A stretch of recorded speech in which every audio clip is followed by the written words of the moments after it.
everybody, to another exciting broadcast of Lady Cougar basketball. We are here on the campus of the University of St. Francis in Fort Wayne, Indiana at the Hutzel Athletic Center. Your number 5 ranked women's basketball team in the country. Lady Cougars come in with a 26-3 overall record, 15-2 in the Crossroads League. That's tied for first place in the CL to take on the Mount Vernon Nazarene University Cougars. MVNU has a 8-20 overall record, 5-12 in the Crossroads League, currently in 8th place. It's been a special season for this women's basketball team here to conclude the regular season. A win here against these Ohio Cougars and a Indiana Wesleyan win over Goshen will have both teams tied atop the CL. There we go. I'm joined in the booth by head softball coach Ryan Bolin. And Coach, it really has been a fun year this year with the women's basketball team. Obviously, just a year ago, a lot of talented players, but not a whole lot of depth. This year, it's a much different team. The bench goes about 5-6 deep. And really, though, Coach Andrews has been relying on his starting 5 with Kayla Drake, Skylar Shern, Megan Slusher, Janelle Wilson, and Brooke Ridley, and it's been a good starting 5 this year. Yeah, no question. The biggest thing that we've talked about is defense. This team can press. They can turn the ball over for every opposing a team that steps into Hutzel or wherever they play. You look at Skylar Shern and Kayla Drake in the steals categories, what they've been able to do to create turnovers for the opposing teams, and they've done a great job with that. Also, we can talk about a couple key players that have come off the bench. One of those being number 45, Jessica Harrison, the 6-foot center that transferred from Goshen College and played her high school basketball at Snyder. Been a nice physical presence for us down low, getting into paint, doing some garbage, getting some garbage points, rebounds, putting them back in, getting the bunnies, doing a real good job there. And Kayla Bear is just a junior from Leo, and she transferred from another CL school of Marion, another physical force. And we've seen both of them in the game at the same time sometimes, and really just draw the defense down, let them sag, and let our outside shooters take after it. But those are some of the keys. You look at Mallory Hester steps in defensively. They go right in the press most of the time when she steps on the court, and we've talked about her defensive presence being in the game, and now she's starting to kick in a little bit offensively. So, with the addition with her, it's been good. We've seen Bree Reinhardt a little bit this year, who stepped in and played some moments. But really, going back to the starting 5, Jeff, you look at freshman Brooke Ridley, been an outstanding player. You look at Kayla Drake, you look at Megan Slusher, and you look at Skylar Shern, a nice addition to this staff. And I know I'm missing somebody. Excuse me. Is that it? Did I hit everybody? If we missed one, I think we did. I don't know who it is. Yeah, Janelle Wilson. Yeah. Thank you. Yeah, and she's been in a different role this year too, with not running the point every single time. So moving from the point to a 2-guard or a 3-guard, she's done a great job this year.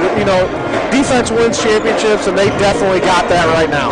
Yeah, you talk about defense. When Bethel came in here just a few weeks ago, the challenge was slowing down their superstar player, Laura Johnson. And what Coach Andrews did in that game was play man-to-man defense and tell Janelle, stick on Laura and do not get off her hip. No help defense for you today. Janelle did a great job of blocking Laura Johnson down. Laura still got double-digit scoring, but nonetheless, the defense was suffocating and frustrating the Lady Pilots just a bit. The Lady Pilots kept that game close, which is a testament to their team. Kayla Drake actually got the game-winning bucket there on a drive in the paint. Cougars winning at 52-49 in that game. And Ryan, you've been absolutely right. This team gets it done with forcing turnovers and creating steals. And when you look at Kayla Drake, well, she's one of the best in the country in that category. Kayla ranks number 3 in the country in total steals with 96. She ranks 7th in the country in steals per game at 3.3. Skylar Shern's right there as well in the steals category. Skylar also ranks amongst the best in the country in free throw percentage with 86%, shooting 86% from the free throw line. Drake also up there shooting 81% from the free throw line. And Megan Slusher, I'm not sure if she has enough attempts because she's not in the list, the national list that is, but her free throw percentage is 84%. So Megan Slusher also getting it done. I mean, you have three almost automatics right there when it comes down to getting to the free throw line. And a lot of times you'll see Skylar getting fouled in those situations because she's such an aggressive basketball player. She'll drive it to the bucket and able to get to the free throw line here and there. So we're going to send it down on the floor. Coach Ryan Bolin has Coach Gary Andrews. And take it away, Ryan. Thanks, Jeff. Down here with head coach Gary Andrews. Today's senior day, a pretty special day for most of these kids. Playing Mount Vernon at home. I just want to take a little bit of opportunity for you to talk about the seniors and kind of some of what they meant to the program the last 4 years.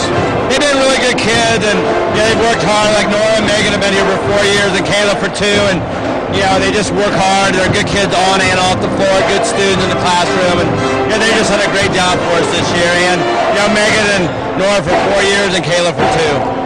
And we talk a little bit about Mount Vernon, and we know what's on the line today for us. Give us a little bit of insight on Mount Vernon, what we should see, especially for the viewers at home.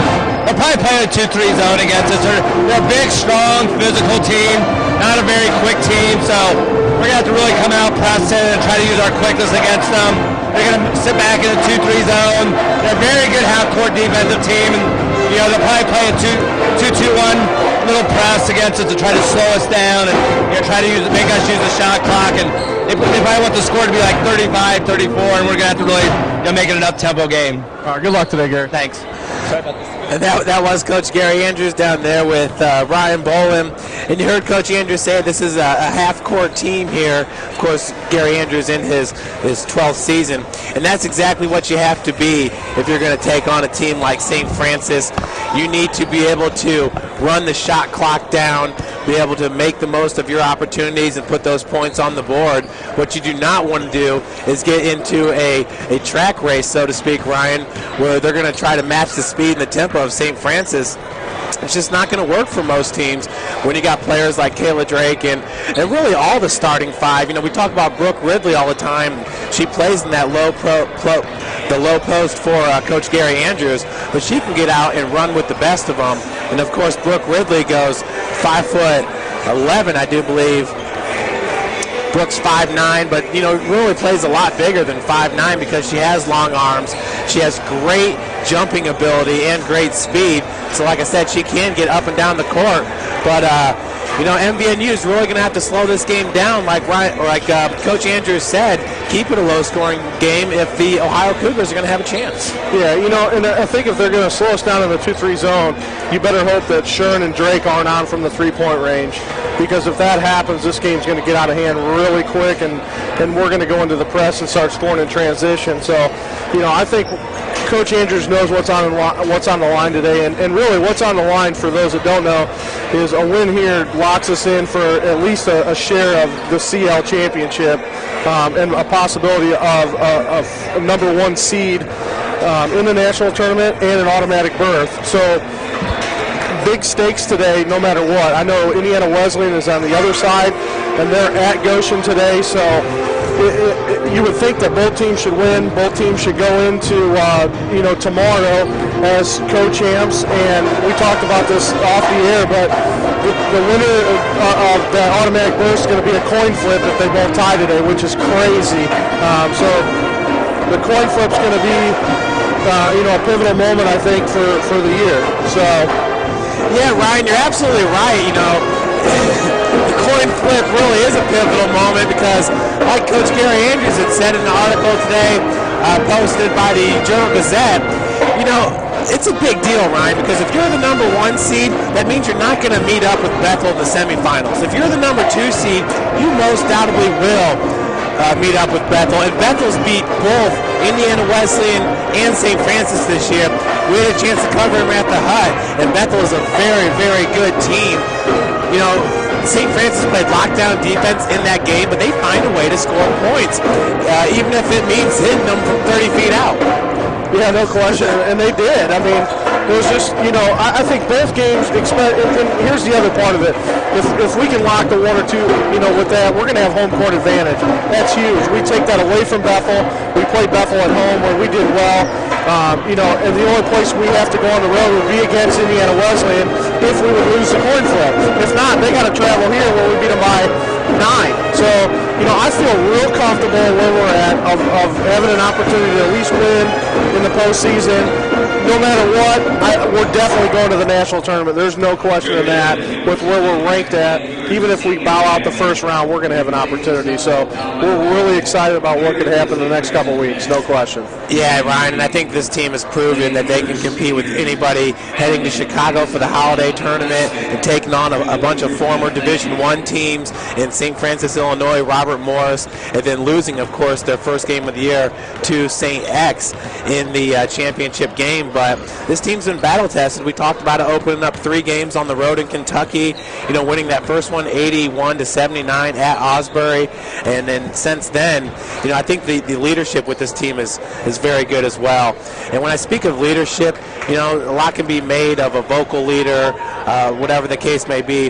But when you look down on the court with Megan Slusher and Kayla Drake, these are 2 players that lead by example with how hard they work on the court. And throw in Nora Gibbons as well, because she's such a positive influence to this team. And a lot of times if you're a player, especially a senior, and you're not getting the minutes that maybe you wished you might be, but you're still positive in the locker room, that's a big deal. That means a lot. It's when you can maybe take that into a negative approach and really tear down a locker room. It can go either way. And I think there's 3 great seniors, and I think this is a major reason on why we're having so much success this year. Yeah, no question. And like I said, I've had the opportunity to see Megan Pribble/Slusher now, kind of grow into from her freshman year in high school all the way till she was a senior in high school, watching her play, and then obviously 4 years here at St. Francis. It's just been, man, what a great young lady that is going to leave this university and really do some big things in the outside. A true professional, and just a great kid overall. I'm glad to know her. I'm sad to see her go. There's no question. Ryan, we're going to send it down on the court now for the Senior Day, senior introductions.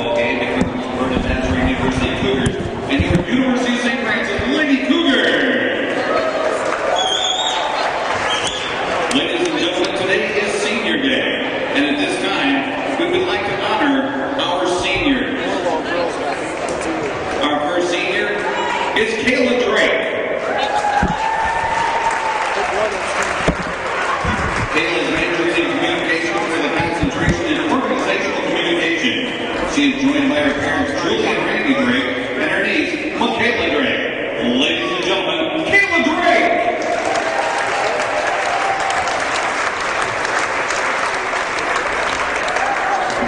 Our second senior is Nora Gibbons. Nora is majoring in communication with a focus on public relations and a minor in marketing. She is escorted by her parents, Kathy and Kevin Gibbons. Ladies and gentlemen, Nora Gibbons!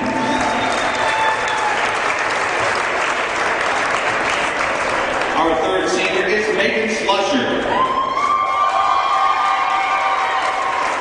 Megan is majoring in health and exercise science with a focus on community health. She is escorted by her parents, Karen and Jeff Pribble, and her husband, Logan Slusher. Ladies and gentlemen, Megan Slusher! The coaches would like to thank the seniors for all of their contributions this season. You great kids on and off the floor, we will really miss you. We wish you the best in all of your future endeavors. Ladies and gentlemen, the seniors, Kayla Drake, Nora Gibbons, and Megan Slusher!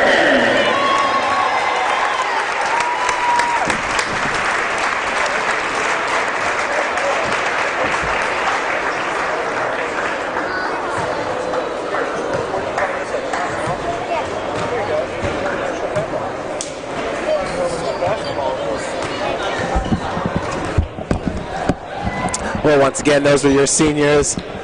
Megan Pribble, Slusher, Kayla Drake, and Nora Gibbons. As Ryan and I stated, 3 huge reasons why the Cougars have had so much success this year.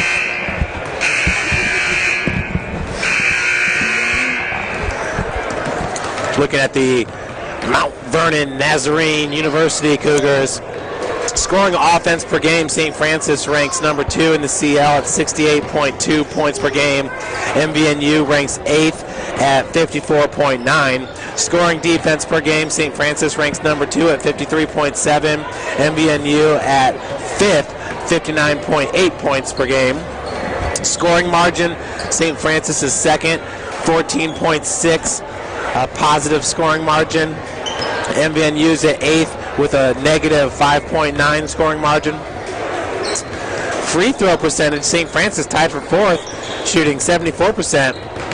MVNU's in last place, shooting 62% from the charity stripe. Field goal percentage, St. Francis at 42%, 3rd in the conference. MVNU 36%, 8th in the conference. And defense, field goal defense, St. Francis is number 1 in the CL, holding opponents to just a 35% shooting from the field. MVNU's number 2, holding opponents to 36% shooting from the field. So, very interesting stat right there, Ryan. And you heard Coach Gary Andrews talk about this MVNU squad is tough. I mean, they're a strong team that's going to be able to get it done in the half court, offensively and defensively. That's their game. And we'll just see how this one's going to transpire, because the fact of the matter is if everything holds true to what we've seen this season with St. Francis, there are going to be a lot of steals. They're going to get points in transition, and that's going to be fast-paced. That's just how it works. You know, when you're coming out in the full-court press and you're able to play that kind of defense. Yeah, and if you think about it, when we matched up against Wesleyan here at the Hut, that Wesleyan forces it into a half-court offense, and you've seen what happened there, a big victory over the number 1 team in the country. So this team's so dimensional, not just one-dimensional, multi-dimensional. They can adapt to any kind of defense given to them, and their defense adapts really well against any offense. So, you know, I hate to say this team is complete, but it's pretty darn close.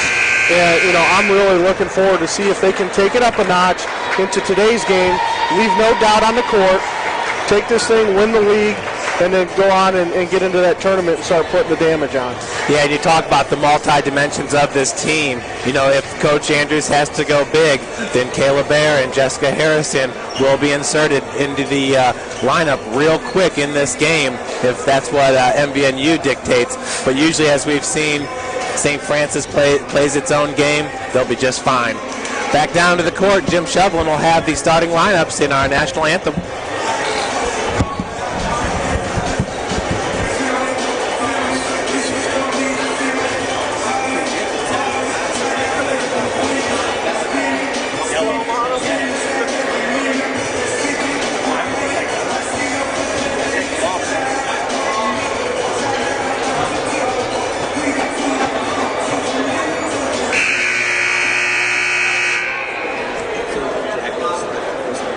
Good afternoon, ladies and gentlemen, and welcome to the Hudson Athletic Center on the campus of the University of St. Francis. For today's Crossroads League game between the visiting Mount Vernon and Nazarene University Cougars and your University of St. Francis Lady Cougars. At this time, would you please stand for the pregame prayer? Let us pray. Loving Lord, we thank you for all you've given us, the gift of this day, these athletes, coaches, officials, and fans. Keep us all safe today, free from harm and injuries. Help us to love and respect each other and ourselves. And in the words of St. Francis, enlighten the darkness of our minds and hearts. Give us a right faith, a firm hope, and a perfect charity, so that we may always and in all things act according to your holy will. Amen. Now please remain standing for the playing of our national anthem.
starting lineup. First for the visitors on the scoreboard, the Mount Vernon Nazarene University Cougars. Starting at forward, the 6-foot senior, number 15, Emily Steakley. Starting at forward, the 6-foot junior, number 24, Amy Daniels. Starting at guard, the 5'2" senior, number 30, Ashley Jesse. Starting at guard, the 5'4" senior, number 32, Melissa Eichel. Starting at center, 6-foot senior, number 40, Courtney Schwartz. Mount Vernon Nazarene University Cougars, your coach, by Jason Foster.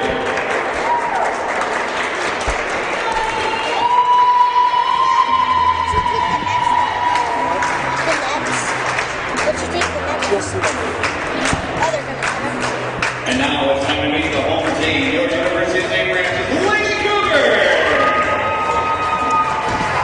Starting at a guard, 5'9" freshman from Bishop Lewis High School, number 3, Brooke Ridley. Starting at a guard, 5'7" junior from Kokomo High School, number 10, Skylar Scherr. Starting at a guard, 5'8" senior from Southern Wells High School, number 11, Megan Slusher. Starting at a guard, 5'4" senior from Kokomo High School, number 21, Caitlin Frey. And starting at a guard, 5'6" junior from Northwell High School, number 25, Janelle Wilson. Your University of St. Francis Lady Cougars are coached by Mr. Gary Andrews. And Coach Gary Andrews ranks in the top 20 of the active winningest coaches, NAIA Division II. Hats off to Coach Andrews in his 12th season. Really doing a great job here at the University of St. Francis. So once again, this is the final regular season game of the year for both teams. MVNU traveled here this morning from Ohio. And in the center there is number 40, Courtney Swart. She's a senior, 6 foot from Grove City, Ohio. Facing you is number 24, Amy Daniels. Far end is number 15, Emily Stevely. Brooke Ridley with the jump against Swart. Swart gets the possession. That was fielded by Melissa Eichhold. Eichhold gets the ball back, being guarded by Drake. Nice pick set there by number 40, Swart. 3-point attempt is rims out by number 15, Emily Stevely. That was Drake with the rebound. Drake gets it over to Slusher, working in the corner. Brooke Ridley comes up to the top of the key. MVNU in that 2-3 zone. Drake, her 3-point attempt hits off the front of the iron. Rebounded by Stevely. And wow, all alone there, and MVNU could not connect. That was a big turnover right there by the Ohio Cougars. Courtney Swart was all alone underneath Ryan, and she just could not hang on to that ball.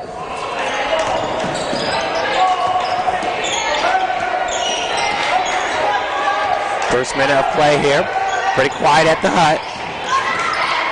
That's Skylar Shern back over to Drake. Janelle's going to drive from the corner and kick it back out. No look pass went to Ridley. Ridley was not really expecting that pass right away. Top of the key is Stevely. They're trying to get a feel here for what Mount Vernon's running here. Kind of almost similar to St. Francis's dribble drive. Brooke Ridley comes down with the rebound there. Shot by Eichholt was off the mark. Shern drives all the way hard to the bucket, rebounded by Swart. Cougars getting some good looks. That is St. Francis Cougars, that is. Getting some good looks at the basket. Just not finishing right yet. It's been a slow start to this game as the runner is good by number 24, Amy Daniels. And Mount Vernon going to go ahead and press it up a little bit. Run that 2-1-2 that Coach talked about. St. Francis, no problem breaking that. Nice pass down low to Brooke Ridley. He's trying to come out there for a second. Walled off by number 24, Daniels. Ridley this time kicks out wide open Slusher from the corner. That shot's no good. So St. Francis 0 for 2 from beyond the arc line in this game so far. We're inside 2 minutes to play. Yeah, good job by Amy Daniels getting a good box out down low and getting that own rebound. Swart gets the offensive board there, but steps on the baseline. So another turnover by the MVNU Cougars.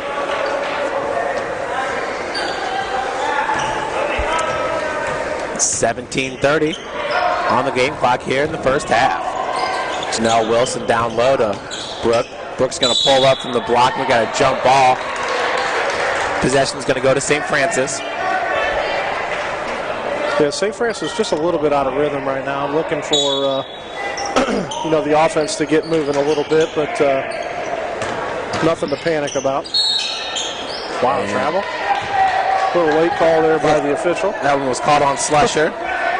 So absolutely, Ryan, and if you look at the Marion game just a few days ago, St. Francis ended up dominating that game, but was down at the half, which shocked me a little bit. But St. Francis getting the win at Marion, 78-57. Of course, Kayla Drake had a big game in that one, 34 points. Good job. Drake's she's been on fire. Other than the Wesleyan game where she just wasn't a scorer, she's been good all year. Yeah, and you know what, Ryan? It's funny you say that because what she had maybe like 4 or 6 points in that game. I think she only had two. Yeah, but arguably it was one of the better games that she's had. Yeah, no question. All around wise. Yeah. She did. Just dominated. Scored 2 points. Yeah, just dominated the tempo. St. Francis never gave up the lead, and Swart gets the bucket underneath. Mount Vernon out to a 4-0 lead. 16:45 to go in the first half. Yeah, and you're absolutely right, Ryan. A couple stutter steps underneath on that last lay-in. You're still running that high perimeter offense here, looking for a seam. Janelle with the pump fake, kicks it back out. Drake's driving baseline, pulls up for the jumper and gets it from 8 feet. But Drake's going to get started a little bit late, almost 4 minutes off the clock there. She gets her first 2. Huge block by Brooke Ridley there on the jumper by Ashley Jesse. And she was open on that. On the way back in transition, they didn't see her in time. But there's Skylar Shern for 2. Mount Vernon going to call a quick when they know if they don't get these St. Francis Cougars to slow down, it's going to be quick, and next thing you're going to be looking at you're down 10. So maybe a big pivotal moment for Mount Vernon to kind of slow St. Francis down, kind of let them think a little bit. Yeah, Ryan, going back to Brooke Ridley, that big block there in the paint. Brooke, she's number 1 in the Crossroads League, averaging 2.72 blocks per game. She's also number 7 in NAIA with that same number. So Brooke Ridley, as a freshman, did not take her long to kind of show her presence in the Crossroads League as one of the true dominating post players. Yeah, and we talked about her a little bit throughout the year. Just a true freshman, just done an outstanding job. Been on some really good basketball team at Bishop Lewis, won a few state championships. She really brings that experience over here. And, man, what a great player she's going to be in the next 3 years. Ryan, and the fact that she can get out and run with the best of them, it's just icing on the cake. I'm interested to see the recruiting class for 2013 to see who's going to come in and replace Slusher and Drake. And I'm sure there's a few good names in that list. Hard to say, replace stuff. Reload. So Smart underneath, turns the ball over. Good defense by Brooke Ridley and Slusher to pick up the loose ball. Slusher's now looking to go coast to coast. Blocked by Swart on the other end. Kind of returns the favor. We have another jump ball. This one's going to go to the Ohio Cougars. Yeah, Mount Vernon, pretty good size down there. They got a few 6-footers in the lineup at most of the time. You got Davis, number 24, Swart, and Stevely. All 3 of them 6 foot, and you can tell look like a volleyball team there. Yeah, there's outside hitters. Coach Andrews is absolutely right. I mean, the size of this team is very impressive. They got height across the board, but like he said, they're not a get out and run team. But like Coach Andrews was saying, we're 5 minutes in, Ryan, and the score is 4-4. Yep. So I guess at this point, kind of like watching a Taylor's men game. Absolutely. They slow it down, just really try to execute. That's about the only thing I can compare it to. Yeah, they do a great job of shooting from the field, too, the Taylor men. No question. But, right now as it stands, you're probably looking at a 42-40 type score, but something tells me the Cougars will put up a couple more points than just 40. I hope so. St. Francis has been doing a great job all year at those second half adjustments, as shown, in that game this past Wednesday at Marion, with the Cougars at a huge second half there to pull away from the Knights. And really, I think a lot of it has to do with the conditioning of this starting five. You don't see it on many teams, 4 players averaging over 30 minutes per game, but St. Francis has that. Brooke Ridley's right there at 28 minutes per game, and they do a great job with it. So coming out in the full court press here. We are 15:30 left to play in the first half. Drake got a hand on that one. Not enough, though, as it deflects right over to number 32, Melissa Eichholt. Eichholt with the ball right now, working against Skylar. Could not get past her. Great job by Brooke Ridley of deflecting that pass, picked up by Kayla Drake. Ooh, got her pocket picked a little bit. Certainly did by number 30, Ashley Jesse, and she finishes at the bucket. That doesn't happen very often. No. Especially with Brooke back there to kind of crowd that loose ball, but nonetheless, a great play there by Ashley Jesse, the point guard for MVNU. Janelle, good feed over to Brooke Ridley, pull-up jumper. And right, that was a quick shot there by Brooke, but she had an open look. That pass was a little bit long. Deflected by Kraus, pushed out of bounds. So another turnover for Mount Vernon as it gives it back to the Cougars as Brooke Ridley checks out and Kayla Bear checks in to look for the Cougars to get the ball in the post and try to get something started down low. Absolutely, Ryan.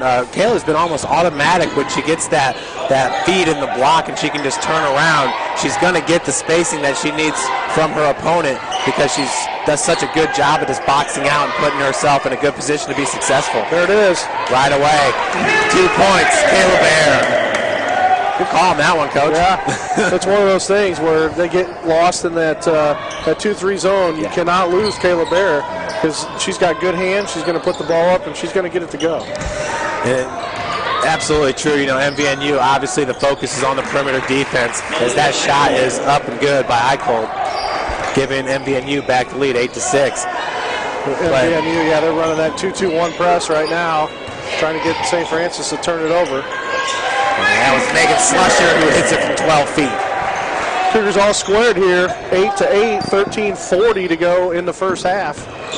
Balanced scoring for St. Francis, 2 points apiece for Shern, Slusher, Drake, and Kayla Bear. See if we can't get Janelle Wilson on the board here and get everybody scoring. Eichholt pulls up for 3. Bear gets the board. Bear was looking to get it over to Janelle right away. Turnover by St. Francis, and I think the foul's going to go on number 34. I believe you're right. Going to call a little hand slap there, so that's going to put number 20, Rachel Peelman, at the line. Peelman on the year is shooting 53% from the free throw line. She's 23 of 43. Was that one? Clanks off the heel. The foul actually went to Janelle Wilson, her first, team's first, and that's who Bear was trying to pass it to underneath there. I think Bear wishes she could have that one back. Yeah, and looking at Peelman, too, just a 22% field goal shooter, but shoots 50% from the line, 22% from three-point range. So not a great shooter, but low numbers for her right now, percentage-wise. This MVNU team from the free throw line ranks 10th in the Crossroads League, shooting just over 60%. And Kayla Bear right there getting her own rebound, and the putback is good. Bear making her presence known right away as Cougars take the lead. St. Francis, that is 10-9. And we were kind of wondering if that might be the case, with Coach Andrews saying that this is a half-court team in Mount Vernon Naz, and they got big physical players. Yeah, I'd look to see if they can get Jessica Harrison off, too, and maybe get her going down low as well, along with Brooke Ridley. I'd like to see Ridley with Bear in the lineup one of these times. And Jessica Harrison, she was the only player that came off the bench. Three-pointer. No good there by Drake. She was the only player that came off the bench in the Cougars' first win against Indiana Wesleyan here at the Hut. Big block there by Skylar Shern. Little left-handed hook there by Marianne Miles. That's a tough one to pronounce. Marianne. How do you like that one? Cameron. You're going with Cameron? All right. You're right, though. That's definitely a new one right there. We'll see how Jimmy Shoveland takes it down, and then we'll know. Right. But yeah,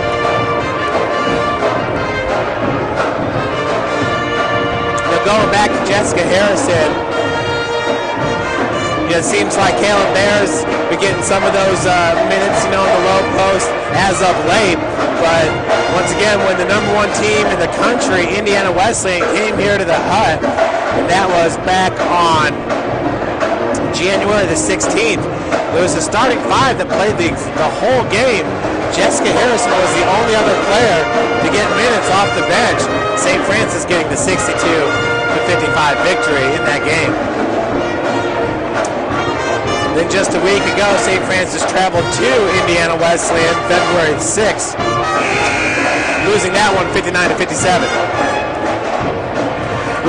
Which led some to think, all right, if you do have a tie, St. Francis should win the tiebreaker because their margin of victory was larger than what Indiana Wesleyan's was. Yeah. Wesleyan the 2-point, St. Francis the 7-point, but now we'll just do a coin flip. Yeah, I think that that procedures manual is going to get changed after this season, no question. Yeah. That the coaches are going to want it to be a little bit different than what it actually is. Now, for it to actually work out the way it is, maybe it's a 1 in 10-year kind of deal, but it's happened now, and they're going to address it, I'm sure, tomorrow. Yeah, and Ryan, maybe it wouldn't be that big of a deal if Bethel wasn't the number 3 seed. Sure. Because they are really, that good that there's no reason why Bethel can't win the Crossroads League. I was going to call a foul on Drake. Yeah, and that's just a hustle play right there, getting her hands on it, locking. Take that back. It's going to go on Janelle Wilson. Okay, I didn't even think she was in the play. Well, that's her second foul, so now she's going to have to head to the bench. Yeah, we might see Mallory Hester a little bit early in this game. Mallory would definitely be a big or good fit against this MVNU squad. I got my wish here. We're going to see Bear and Brooke Ridley in the game. So Ridley probably going to move more to the 4 position. So kind of like we talked about all year, a multi-dimensional player can play the guard and play the post. Yeah, and if you can get Brooke Ridley out there, Ryan, nice block by Brooke. That's her second of the game. So Skylar Shern picked up that loose ball. But if you can get a player, we talked about this in the men's game too, when you had Kyle Sovine out there on the perimeter guarding one of the smaller guards or forwards. Same thing with Brooke Ridley. If you can get her out there on the perimeter, you're going to have a tough day shooting from beyond the arc. Slusher for 3, banging no good. Rebound by Ridley, and we're going to get a jump ball. Tied up with, it looked like number 10. Yeah, there was actually 2 MVNU Cougars right there. Might have been number 10 and number 23, Kramer, Mitch Kramer. So Kayla goes up top to Skylar Shern.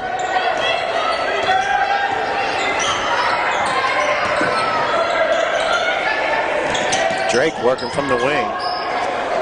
Good defense so far by Mount Vernon in this game. Drake's going to shoot up another 3-point attempt. There goes Bear with a rebound, put back, no good. Rebounded by MVNU, and she's going to push the court. Yeah, another coast to coast there. Right there, Ashley Jesse. Jesse doing a great job running the court. She's got some wheels, Jeff. Jesse obviously had the steal on Kayla Drake earlier in this game, connecting at the other end. Skylar Shern pump fake. Jumper's no good from 17. And that's Bear going to go to the line. She's going to pick up. Shooting 2 is going to be Kayla Bear. That foul is going to go on number 20, Peelman. 13-10, Mount Vernon Nass. 10:48 to go in the first half. As Bear makes the first one. Brian, we talked about Brooke Ridley and how well she does blocking the ball. Well, actually, Courtney Swart is number 2 in the Crossroads League, averaging 1.89 blocks per game. Kayla Bear, 39% free throw shooter, makes both of hers. 2 big ones right there to cut the lead to 1. And Cougars in the press. Deflection. Woo, that had to hurt. Yeah, big collision there as Skylar heads right to the floor. That's not a good sign. No. That one hurt her pretty good. I know that was a head-to-head contact. Yeah.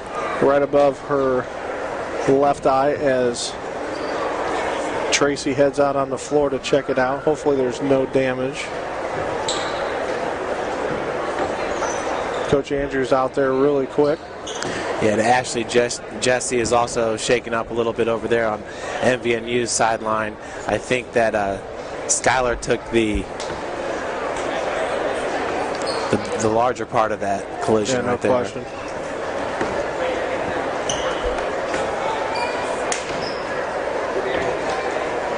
Athletic Director Mike McCaffrey on the court, making sure things are running smoothly here at the hut today. The Skylar Shern still on the court. We got 10:40 to go in the first half. Mount Vernon is up 13-12 over St. Francis. Kind of a quiet set right now here in Hutzel. Yeah. Starting to fill out a little bit. It obviously will fill out just a little bit more as the men's game rolls in. We'll get a few more parents and fans coming in from Mount Vernon and on the Cougar side. And St. Francis looking for the sweep here against Mount Vernon. Cougars won the first one January the 8th in Ohio. Won that one 55-42.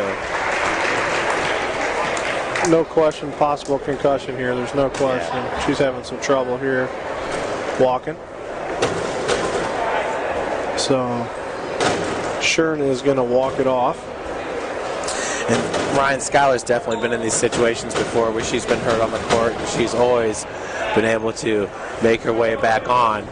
But and obviously this is a big game, but yeah, Shern's going to go straight to the training room. So we wish her the best. We have 10 minutes and 40 seconds left on the clock here. Inbounds pass by Drake. Goes over Janelle Wilson for 3.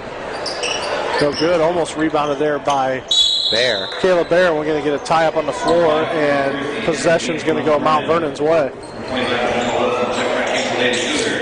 Definitely going to have to check for the concussion in the training room. That's something that is extremely important now for all student athletes as we test throughout the year for that.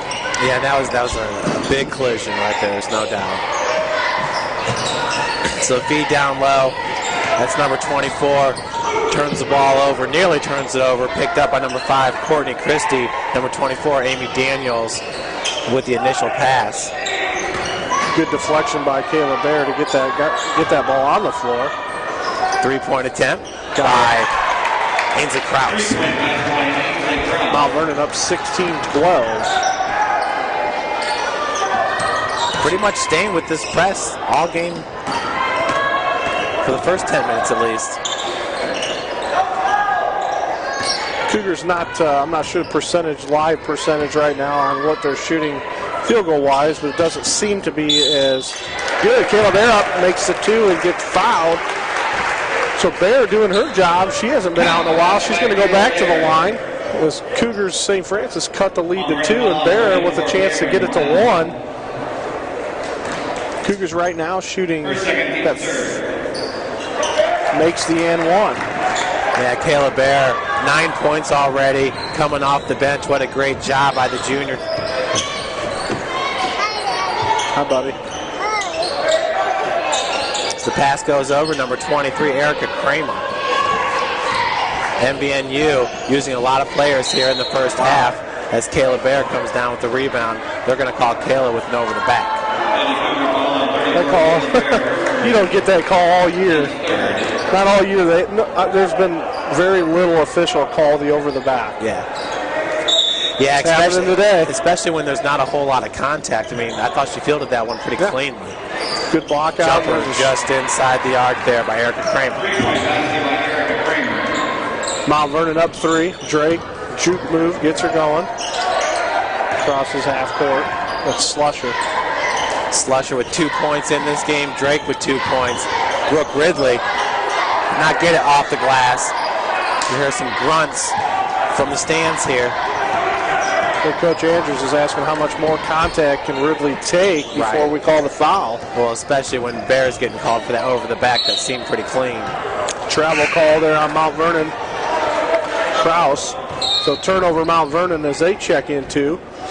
Number 32, Eckholt, and number 15, Stevely is going to check back in. Brian, right now, MVNU with 7 turnovers, St. Francis with 5. Cougars routinely win that battle, the turnover battle, that is. Slusher gets it over Janelle, back to Drake. Drake being guarded by number 32. It's Eichel. She had the last bucket. Back to Drake for 3. Got it. Like it. Kayla Drake now 1 for 3 from beyond the arc here. Her 5th point of the game. We're tied up at 18. Let's get her going. 8:15 left to play here in the first half. 3-point attempt. That one was no good. And the foul is going to go on number 24, Daniels. But she gets a little body on Ridley as Ridley was receiving the rebound. Mount Vernon foul, 74, Amy Daniels. Checking in Mount Vernon is Courtney Swart going to check in. And she's checking in for, is that 23? 24, Amy Daniels. Mount Vernon still in the 2-1-2 press. They back off. Drake garners 2 Cougar defenders on her. Nice feed down low to Brooke Ridley. Swart with the block. We talked about Swart a little bit with her blocking skills. Yep. At 6 foot, she's got 3 inches on Brooke Ridley.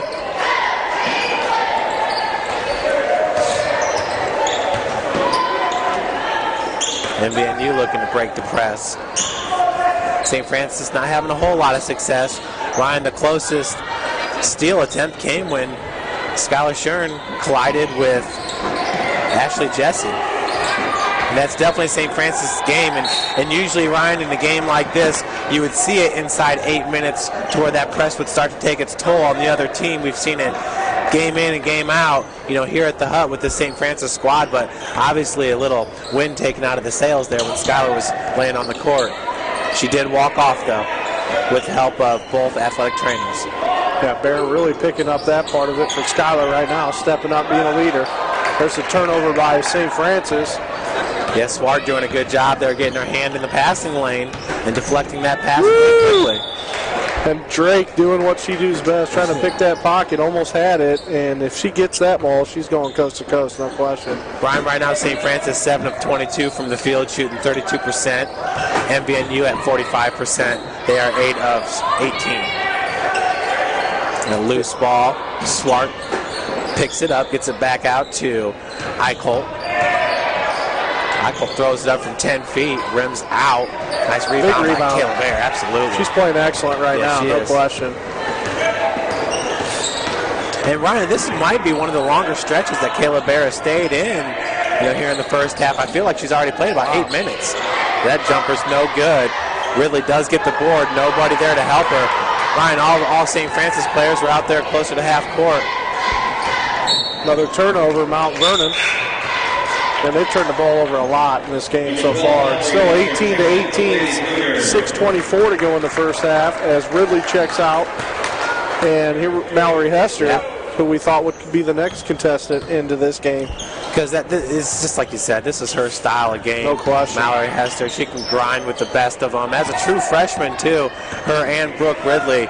Going to look forward to 3 more years of basketball with them. 3-point attempt. Yeah, Janelle. Good rebound by Hester. Goes back up. Gets it blocked by Swart. And then there's another foul.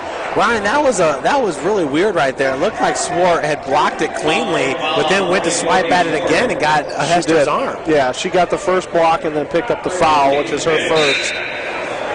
Mount Vernon's 5th.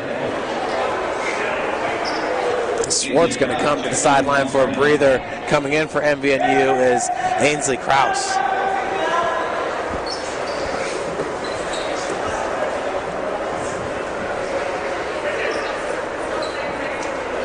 Something. Yeah, it looked like some kind of candy wrapper or something, probably. Floating around on that gym floor. some confetti from last night's celebration, though. Could be. Kayla Drake for 3. She is now, I believe it's 1 for 4 from beyond the arc. On the line, makes the 2-point basket. Yeah, Ainsley Krause. Toe on the line there, so Mount Vernon up 20-18. Janelle Wilson tries to get it into Bear, and that's kicked up into the rafters. You don't see that very often. That thing shot straight up in the air like a bottle rocket. 25 on the shot clock, 5:43 to go in the first half. Jessica Harrison checking in for St. Francis for Kayla Bear. Kayla did an excellent job in those 6 to 8 minutes that she just got in. So Drake pulls up. Wow, in 15-footer from the baseline. Ryan, she had the open three-point look, opted not to take it.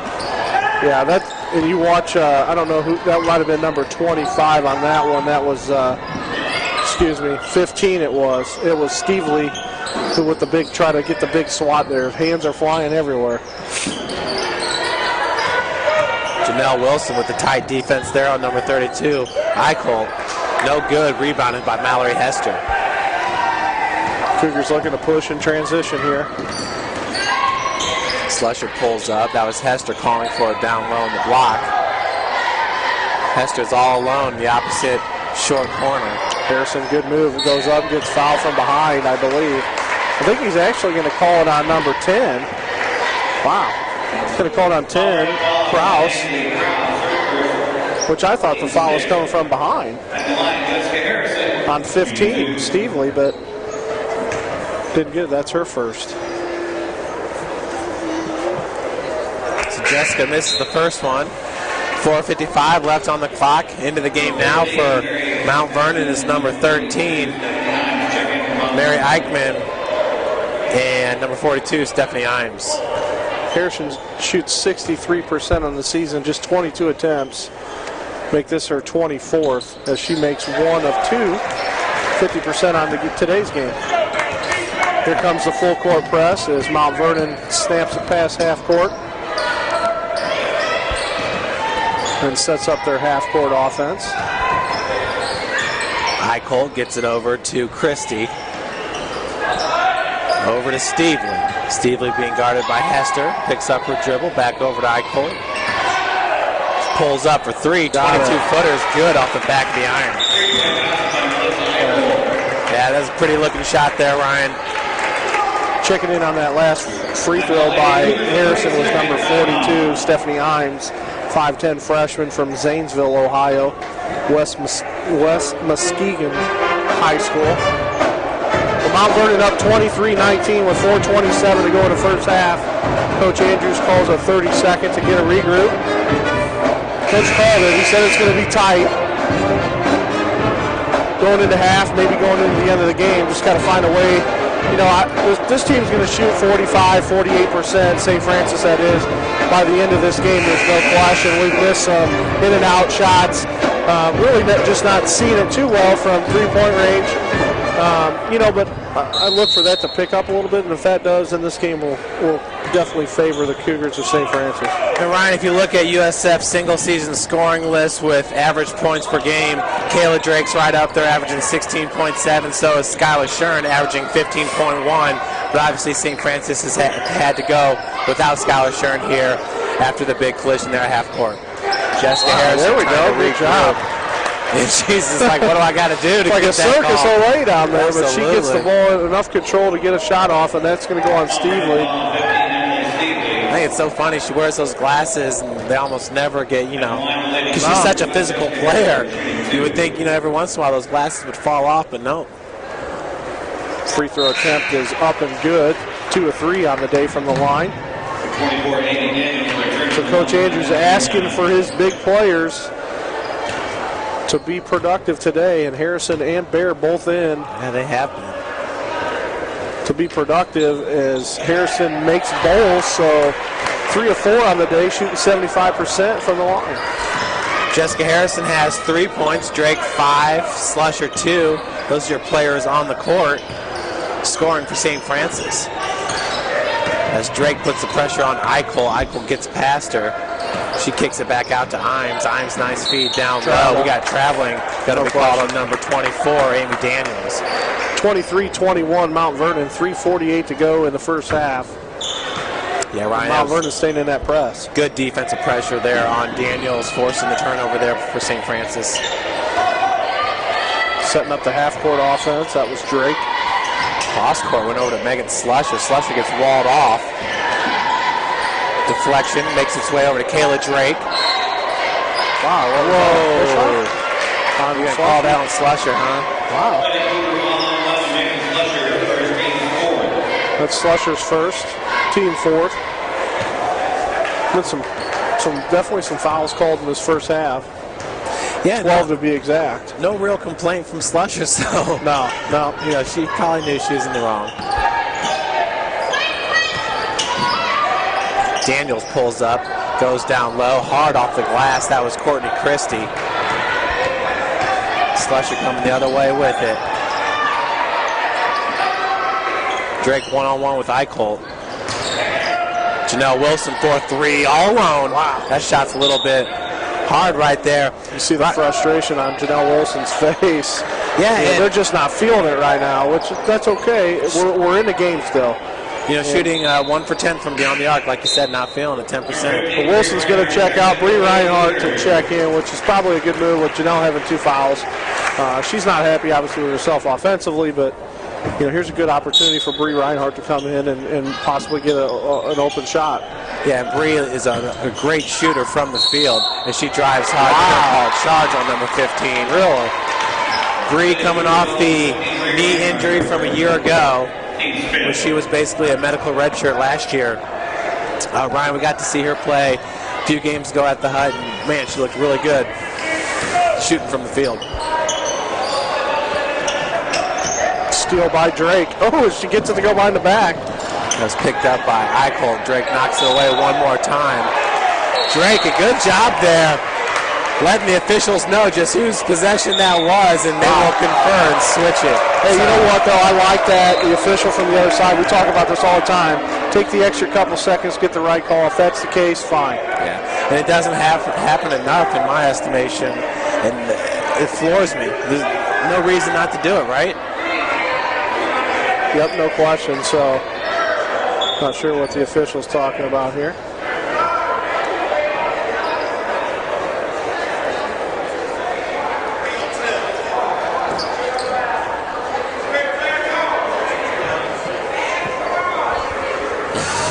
I think what they're saying is Mount Vernon had the possession and a tick came off the shot clock. So they're going to keep it at 29 seconds. Yeah, instead of 30. It was at 21. So they just went it back to 29. Hey, whatever. You know, if they got a 3-man crew and they used all 3 men on that decision, got to take that. Absolutely. So the pass goes down low to Christie. Back out to Imes.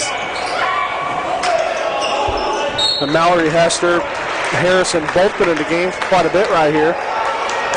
So, you know, uncharacteristic right now. You know, Cougars are playing, 8-9 right now. So, you're starting to see a little bit more of the bench.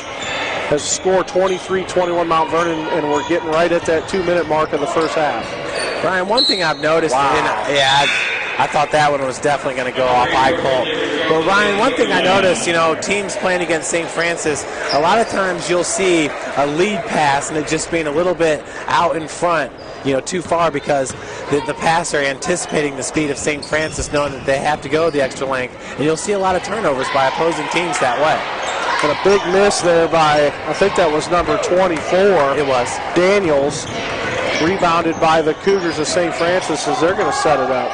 That was a big miss. It was a hairpiece that fell down, but the official scooped that up and threw it over to the Cougars bench. Nice feed over Ridley. Ryan, I think that's where we need to live right now. There's no question that we've been able to get it done in the paint today, and we're still working that perimeter. You know, for me, in order to penetrate the press, you got to get the ball in the middle to open up wide open shots on the outside. And we've been shooting a lot of shots on the outside, but we're not forcing it inside as much as I'd like to see. But that's where we got to get. We got to get Mount Vernon in foul trouble. There's no question. That's something that we haven't seen this year, Ryan, where maybe you had a Drake and a Megan Slusher at the guards, and maybe have a Ridley, Hester, and Kayla Bear in there. That'd be a totally different lineup, but it's got to be nice for Coach Gary Andrews to actually have that at his disposal. Mount Vernon almost coast to coast gets that layup to go in, and then 23-22, 25-22. Another turnover for St. Francis, and this time Slusher is upset about the call. No question.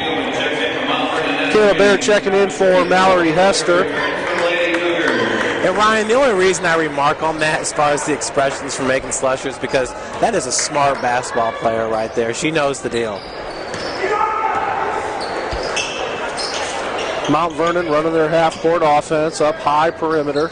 That's where Imes has been playing, right there beyond the arc, and she's going to chuck this one up, and she gets it to go. Stephanie Imes goes, 5'10", freshman. MVNU up by 6. Travel. Drake's going to be called with the travel, so no question. It's definitely, you don't see this very often where St. Francis will match the other team in turnovers. Mallory Hester going to come back in for Kayla Bear, so that was short-lived. Interesting. 109 on the clock, 28-22, 6-point lead for Mount Vernon. Can they hang on in the second half? We'll find out shortly. Nice feed down low to Daniels off the glass. 8-point lead now, 30-22. 45 seconds left on the game clock. Foul's going to go on Imes. Well, Ryan, one thing's for sure. If St. Francis continues to play this way, we're not going to be worrying about a coin flip. No question. We'll see what's going on at IWU. Indiana Wesleyan taking on Goshen. 44 short returns to the Mount Vernon Nazarene lineup. At the line, the Lady Cougars, number 11, Megan Slusher, shooting 1 and 1. Slusher at the line, first attempt up, got it. Talk about good free throw shooters. 84% on the free throw. Yeah. On the percentage this year. Slusher second up, got it to go. Cuts the lead to 6. Ryan, Indiana Wesleyan's having no problem with Goshen right now. They're already in the second half, 65-40 Wildcats. Yeah, they want a piece of that championship, and I'm hoping the Cougars of St. Francis here want to match that. Eichel for 3. Whew. I'll tell you what, MVNU has been lighting it up from beyond the arc in this game, Ryan. MVNU from three-point land now, 4 of 8, 50%. That's pretty good numbers there. Yeah. Cougars definitely taking their shots from beyond the arc, but having a hard time getting them to go. Brooke Ridley gets that one for 2. And she gets it to go as the buzzer runs out. So halftime score here at Hutzell, 33-26, Mount Vernon Nats. Going to have a 15-minute intermission in between here for halftime, and then another 20 minutes to decide whether or not St. Francis is going to take a piece of Crossroads League title or not. Down 7 at the half. We'll be back with you shortly here. We're going to take roughly a 5 to 10 minute break, and we'll be back with you with some halftime stats.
Folks, we are back bringing you some halftime stats here from the Hut.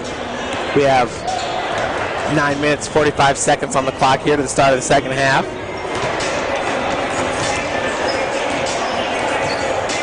Looking at both teams' field goal percentage. Mount Vernon Nazarene shooting 50% from the field, from beyond the arc, and from the free throw line. They're 1 of 2 from the free throw line, 4 of 8 from beyond the arc, and 14 of 28 from the field.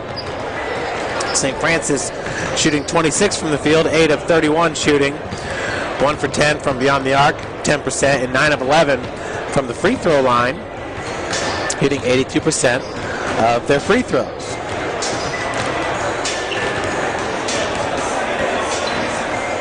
Brooke Ridley has 3 points to go along with 1 assist and 3 blocks. She also has 3 rebounds. Skylar Shern, who played 10 minutes of this game before leaving with injury. Skylar had 2 rebounds, 2 points, 1 assist, 1 block. Megan Slusher, 4 points, 2 rebounds, 1 assist, 1 steal. Kayla Drake, 5 points, 2 rebounds, 1 assist, 2 steals. It's not up on the computer upstairs. What do you mean? It's blank. Yeah, we're broadcasting. Okay. It's not, Bill can't get it. He's on it, but there's no like screen or nothing. Doesn't hear us, doesn't hear it. Doesn't see any video or can't hear. FYI. Okay. I mean, they haven't called me. They should be calling us if something's wrong. They have people staffed watching all these games. Yeah, I figured so. But he just wanted. Yeah, I mean, I don't know.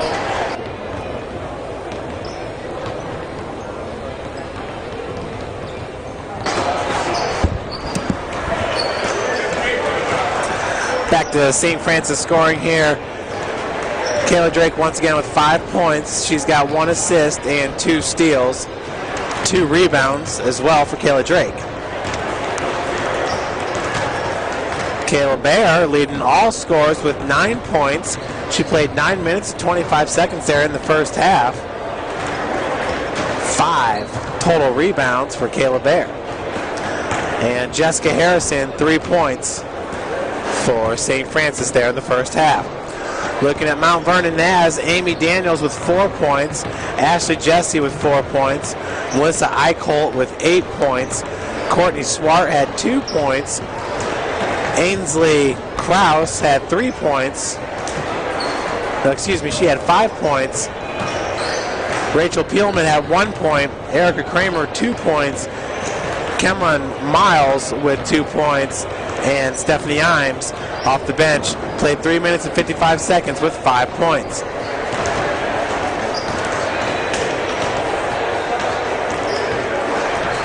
"13 players from MVNU played there in the first half.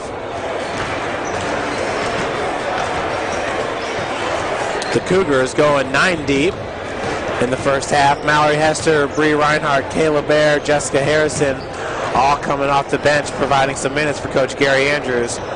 Hester played 6 minutes and 3 seconds. Bear 9 minutes and 25 seconds.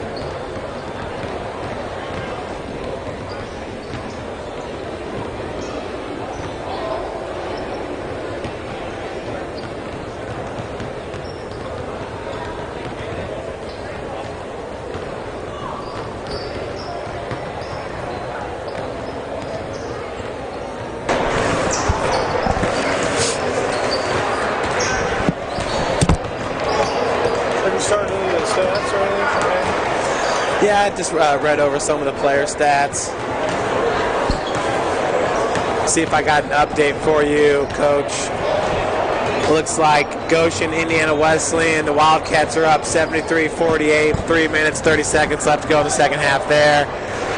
Davenport up big over Indiana Tech, 82-50. Spring Arbor losing to Huntington, 61-50 in that game. Spring Arbor lost to who's that? Spring Arbor's losing to Huntington right now. Okay. That's up in Michigan. That's all I've got here from the Crossroads. Might be one more game on there. Nope, that's it.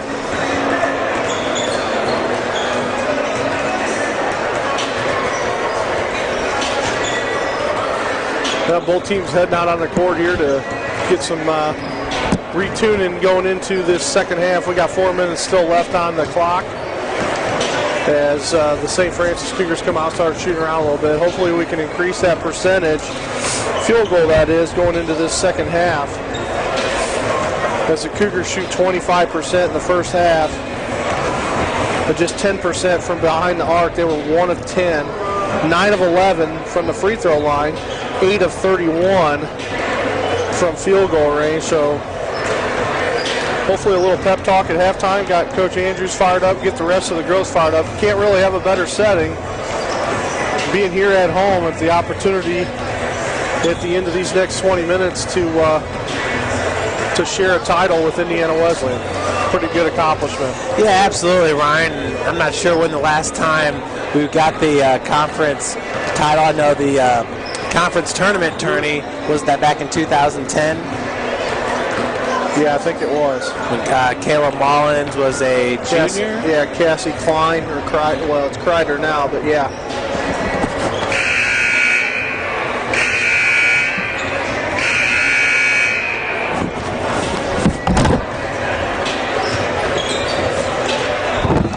Well, no, Ryan, I don't even know if I can... Well, hopefully this the temperature change here in the Hutsville is starting to cool down a little bit. Maybe that'll heat up our Cougars, cool down the other one.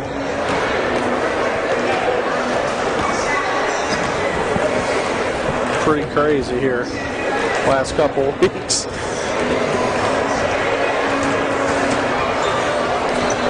Yeah, it looks like we're up, Ryan. Good. So hopefully Mr. Scott's being able to see us right now. Hear us? Yeah, I'm not sure, 100% sure.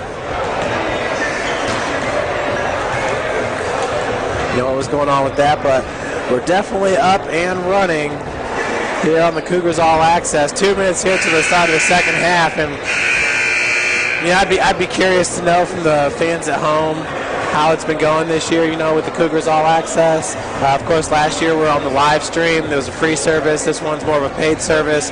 But, you know, on this one, you actually have technical people on the other side, you know, helping you throughout these broadcasts just in case there is any kind of mix-up. And we've only had one phone call this year. And that was because there was an event scheduled that we didn't actually have a game going on that day. They were kind of wondering, hey, what's going on with that game? But sorry.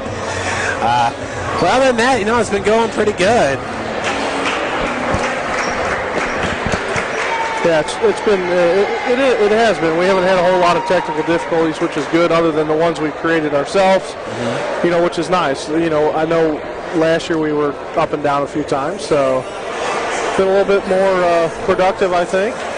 Yeah, it's amazing, Ryan. Just month to month, you know, the technology is changing just so much as far as, you know, what you're able to do with these broadcasts. And, you know, that first year, I thought we did a pretty good job of getting that signal out, especially because we're using this T1 connection over here at St. Francis. It's a powerful internet signal.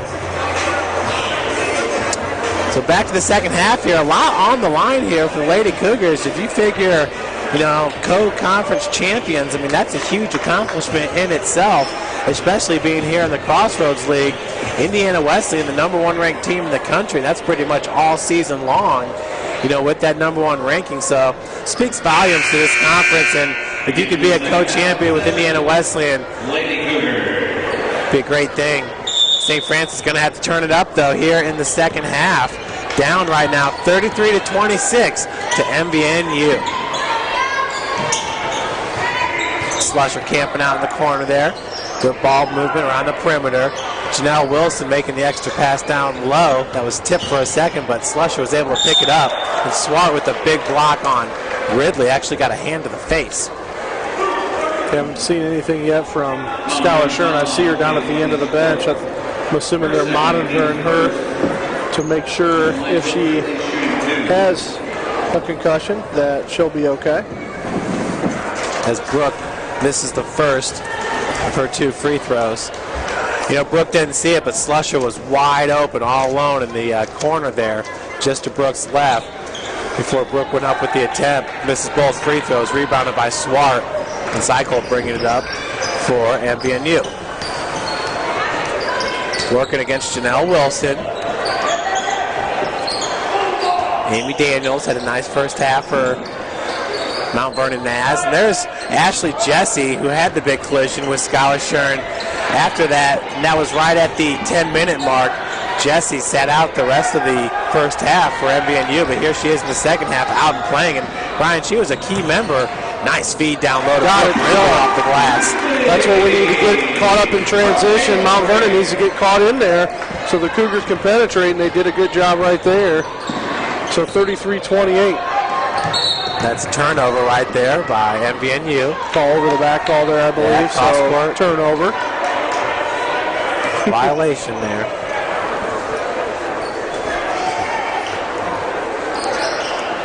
So we are 1 minute in here to the second half. Cougars right now, every possession for St. Francis kind of important. Is going to have to get the best look. Into Bear up and good. So 4 straight for St. Francis as they cut the lead to 3, 33-30, 18-35. Kayla Bear expands on that game-high 9 that she had. Now she's at a game-high 11. Pushes it up to Drake. Drake backs it out. She's going to spot up, shoot it, got it. 6-0 run. Timeout. Mount Vernon for sure. Full timeout. As St. Francis, no question, right back into this game. 6-0 run. Yeah, it's a good start. I'm sure it's exactly what Coach Gary Andrews wanted. And it's kind of like you were saying right before we went into halftime, at the halftime break. You need to go down low and then get those high percentage shots. And right away, St. Francis has done that here in the second half. Kayla Bear just playing a great game here. She's being called upon to provide a lot of minutes in this game with Skylar Shern on the bench, and she's responded big time. Kayla Bear playing 9 minutes and 25 seconds there in the first half. I expect that total to be around 10 here in the second half as well. Yeah, a little bit different for Bear. Going to play somewhere between 18 and 20 minutes in this game, so we'll keep an eye on the rotation that Coach Andrews runs with her and Harrison to make sure that they're in good shape, make sure they're staying in and being effective. And I think we'll see a little bit more Mallory Hester and maybe back even with Bree Reinhardt to offset some of those minutes depending on how we're looking. So without having Skylar Shern to play, it's going to be a little bit different here. So we're going to have to do it without her for sure. It looks like that way right now. I think one thing you can be sure of is that the seniors will stay on the court. No court is Megan Slusher and Kayla Drake. Yeah. You got your wish, Ryan. The AC's on now. I know. It feels good now. I love it. 18:23 on the clock. Cougars pull within 1 now. Remember, St. Francis was down at halftime, 33-26. Coming out to a 6-0 run here as Ashley Jesse's able to split defenders there. Daniels wide open underneath. Coach Gary Andrews not happy about what just went on the defensive end there for St. Francis. Cribble getting it down into Ridley. Ridley up, getting a foul. That would be on Swart. That might be her second. Make that her third. That's a key moment right there as Swart picks up her third, who's a big shot blocker for Mount Vernon.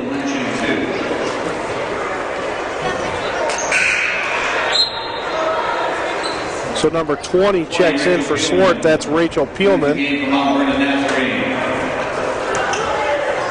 Brooke Ridley is now 1 for 5 from the free throw line in this game. Make that 1 for 6. Over the back call on Janelle Wilson. That's going to pick up her third foul.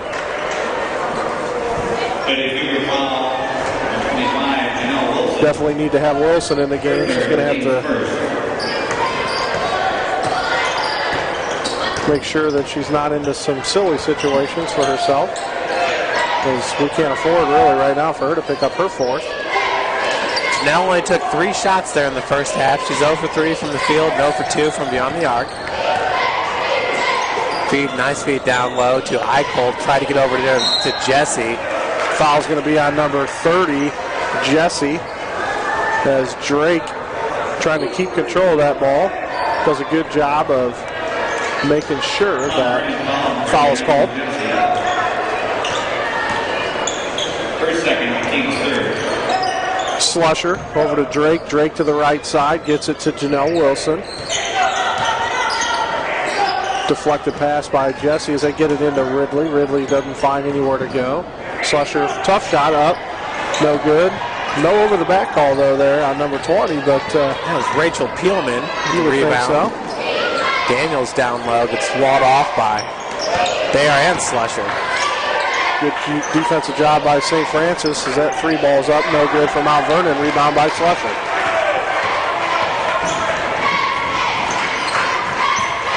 Now looking for her first 2 points of the game. Beautiful feed to Kayla Bear. Bear now picking it up, 13 points. Yeah, that's got to be her, maybe her high for the season. We'll have to double check that. Playing some really good. This is a good sign for St. Francis if something happens, that we can go somewhere else. That's always been the key, and Bear going to pick up the foul. That's her second. Kayla Bear averaging 12.1 minutes played on the season, and she's already at 12 minutes. Yeah, we're there now. 16:32 to go in this ball game. Mount Vernon with a 1-point lead. Make that 2, 36-34. As Steve Lee is at the line for her second attempt to push the lead to 3. Ball's up, no good. Rebounded by Kayla Bear. Look at Bear. Once again, game high, 13 points. Drake penetrates, kicks it over to Ridley. Ridley looking for a spin move, gets it down, up.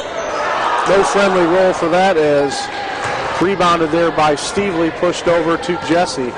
Yeah, Ryan, Kayla's also got 6 rebounds to go with those 13 points. Bear's going to pick up her third. Little hip to the body.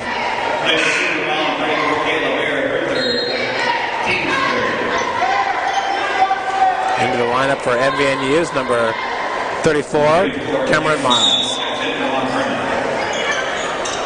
So a couple Cougars in some foul trouble. That'd be Bear and Wilson, with both with 3.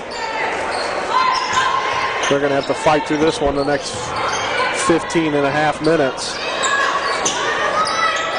Jesse working against Ridley on the perimeter. Daniels from the elbow. Had that shot partially blocked by Kayla Drake. Wilson getting it down. Turnover. As she was trying to get Bear. Bear was open, had a seam, out of bounds. It looks like Kayla may have jammed her finger or something on one of the other players for MVNU. I think she had that at the beginning of the game. She's had that taped a little bit this year, but I noticed it more today. Yeah, she started wincing right after that contact. Oh, yeah. I'm sure it's bothering her. If it's taped, something's wrong with it. Kayla's dad actually an athletic trainer, I believe, at Leo. Sure is. So 15-20 on the clock here in the second half. MVNU up by 2. St. Francis hasn't led in a while.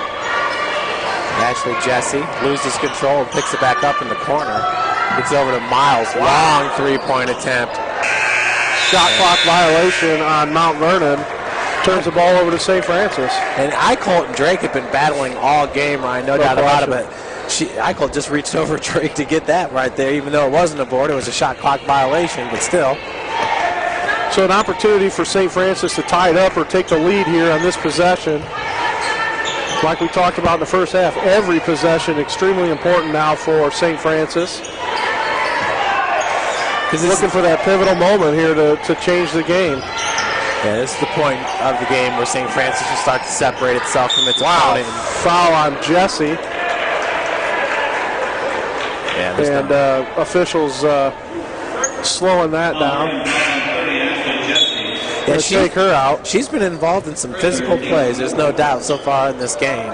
Remember, her first bucket came when she stripped Kayla Bear, then outfought Brooke Ridley for the loose ball, connecting at the bucket. Yeah, Mount Vernon physical, no question about it. Slusher gets that shot block, gets it in the Bear. Bear spin move up, got it to go. As Cougars are all square once again at 36. Let's see if that's a different moment. Crowd really not into it thus far.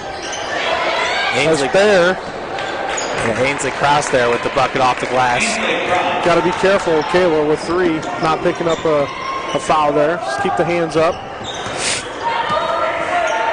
14 minutes to go in the game, all 38-36 Mount Vernon. Drake for 3. Got it! Now we're getting to go here. Let's see if we can get this going here. We need this crowd to pick up. It's pretty dead, I'm not going to lie. It's pretty dead in here for an opportunity to take and win the league. We got to have this crowd be a factor. Kayla's now 2 for 7 from beyond the arc. She's also 4 for 12 from the field. Man, they're pretty lenient on the fouls there on the rebounding on Mount Vernon's half. That was, once again, Eckholt, we talk about that. She's a feisty player, no question. And, we just don't want... I know Janelle Wilson, the way she plays, we don't want her to pick up a silly foul, because it's getting physical. So, call them both ways, settle them down. It'll settle down the feistiness of both teams.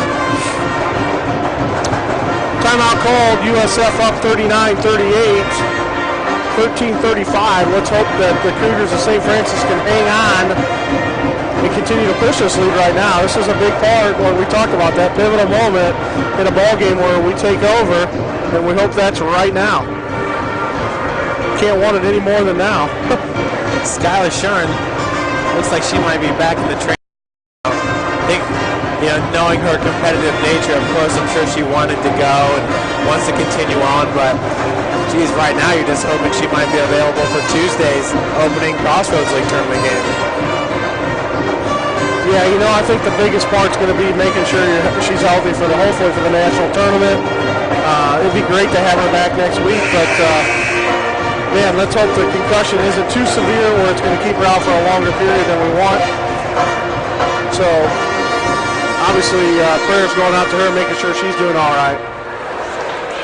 Yeah, Skylar in her first year with the team, a transfer from Vincennes, comes from Kokomo, the same school that Kayla Drake comes from, and those two have just gelled right from the get-go here on this team this season, and it's been a special season. So Mount Vernon trying to press. Gets it over to Drake. Drake skip past the Slusher. Slusher steps out, shoots it. No good. Rebound by Mount Vernon. That's Rachel Peelman, number 20 for the Ohio Cougars. Peelman looking down low for number 10, Krause. Travel, no call. Rebounded by One too many steps there, but nonetheless, St. Francis with the ball here, and Harrison looking to go to the scorer's table to check in for St. Francis.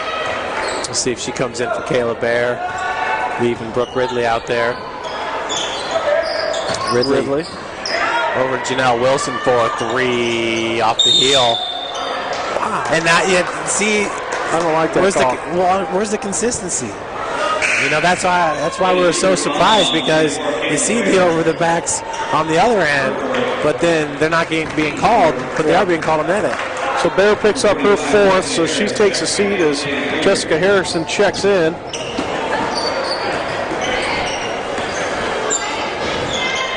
Miles looking at it for a second from 23.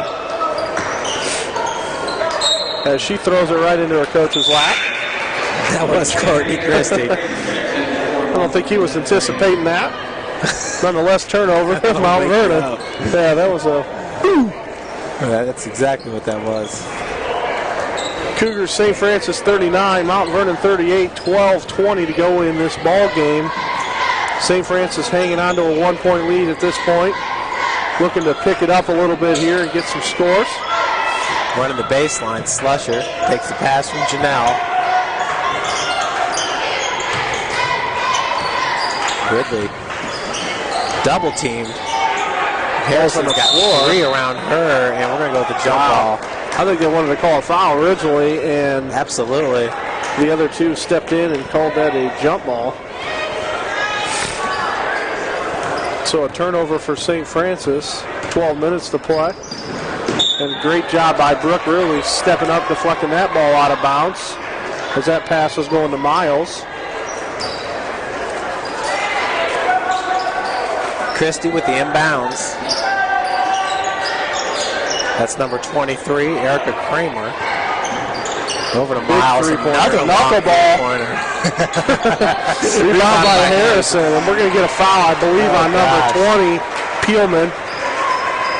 Ryan, that's the second one she's taken from about 25, 24 feet. I don't know if you've seen the show yet, the Next Great Knuckler on MLB Network. But awesome. Tim Wakefield has taken 6 college quarterbacks that's played a little bit NFL, a little bit all over the place, and they're trying to create the next best knuckleballer.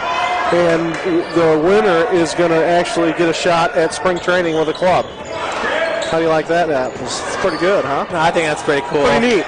Tim Wakefield, of course, had his start as a catcher, I believe, with Houston. Wow. We are not getting any calls. We're on the road at home today for sure, as Mount Vernon steps into. And You've been getting a lot. Yeah, there's no question. Here at the Hut. It's crazy. I mean, last men's game we took Scotty Cohen right out of the game in the 4 offensive fouls. Yeah, in the first Haven't 6 seen minutes. that in a long time. Slusher. Looking to drive. Drake kicks it around, turns it over. Still 39-38, 10:55 to go in the game. Mount Vernon looking to score. To get back the lead. Spin move underneath, got it to go. Good move by Kraus. As Mount Vernon takes back the lead, 40-39. Just like we anticipated, a back and forth, teeter-totter battle right here. I don't know if I anticipated that going into this game. Well, we were hoping not at least, but Coach Andrews knew it was about to happen. Kick. No, that's not. Wow. I'm not liking this right now. Yeah, you just heard one of the fans say, get into the game.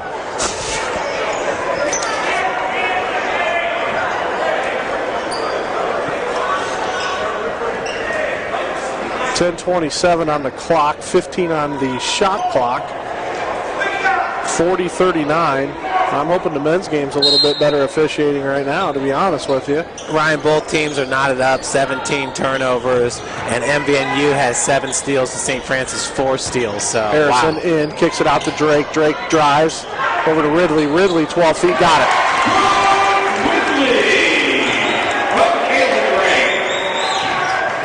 Mount Vernon going to try to slow it down. Gets half court, penetrates a lane. Floater up, no good. Rebound by Harrison was tipped out. Mount Vernon shot good. 42-41 Mount Vernon, back and forth. 10 minutes, a lot of time left. Wow, they're going to call a travel instead of a foul. Wow.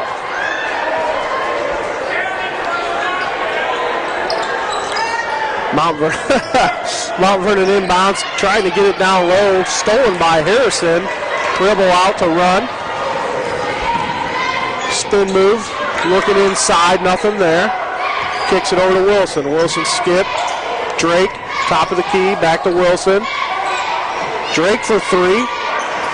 Short, no good, as Ridley and Peelman tie up, and jump ball is going to be called, so St. Francis to keep possession. And back in the game for Mount Vernon is going to be Eckholt and number 24, Amy Daniels.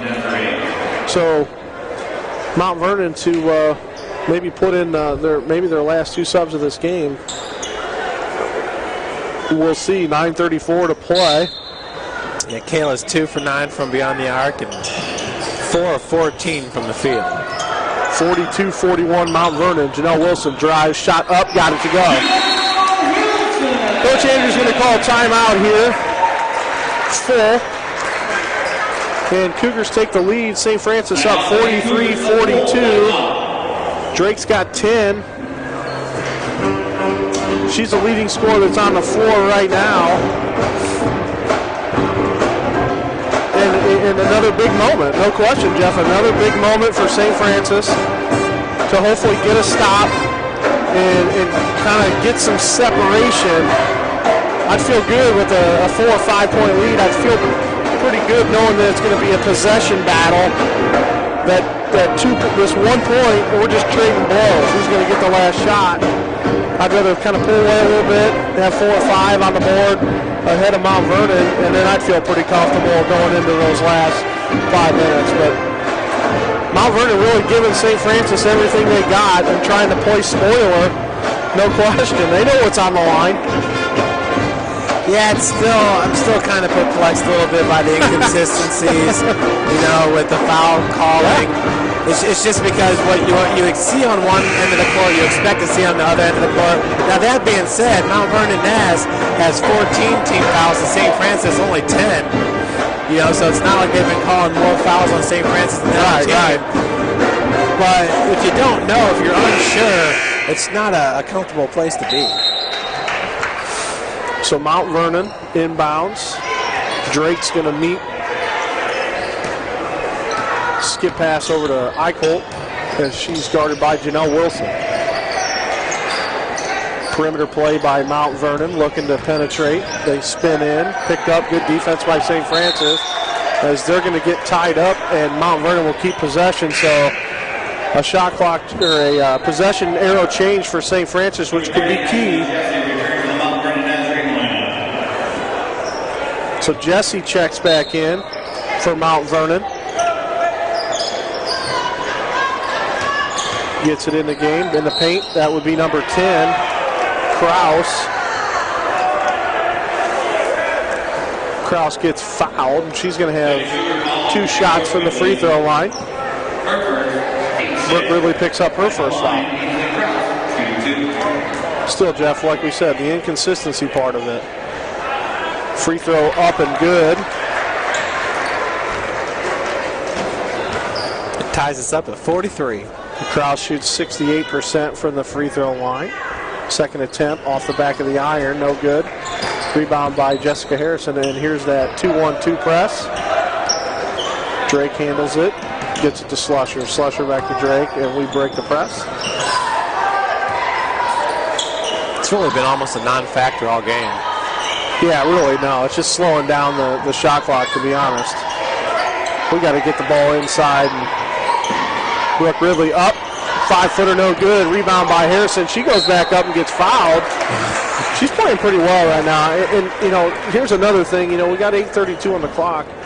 You almost want to get Kayla Bear back in the game because she's playing so well. But she also has 4 fouls. So I almost look at it like Harrison and Bear are almost interchangeable, and they're both very, very good players. Jessica Harrison coming here from Goshen, she said that when she got here, she just felt like she fit, like she belonged. She gets along well with everybody on the team, has a good relationship with Kayla Drake. Of course, Drake's got a good relationship with almost all these players. And she makes it a point to have a good relationship with these players because she knows it's important to the team's chemistry and to the team's success. So Harrison makes 1 of 2 and puts a 1-point lead on Mount Vernon, 44-43, 8:20 to go. Mount Vernon looking to penetrate. Kicks it out to Kraus, and Kraus is going to be fouled by Brooke Ridley. So looking like we're going to go to the line.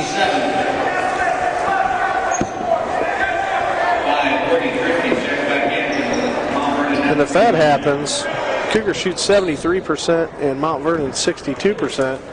It's a battle at the line. St. Francis with the definite advantage. No over the back call. Courtney Christie.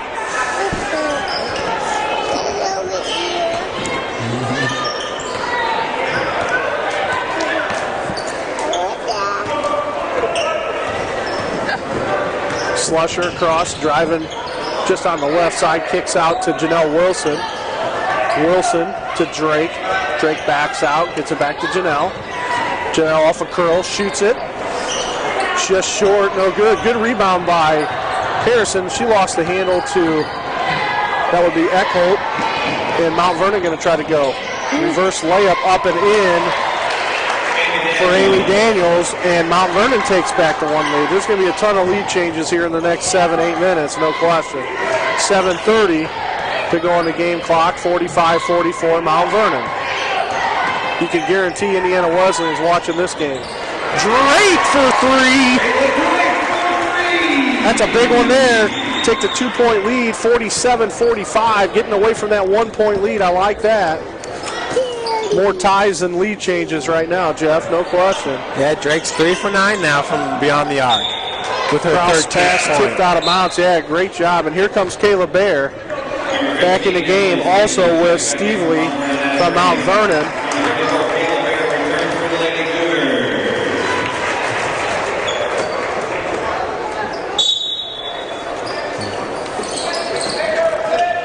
Mount Vernon trying to get it down low, kicked by Drake.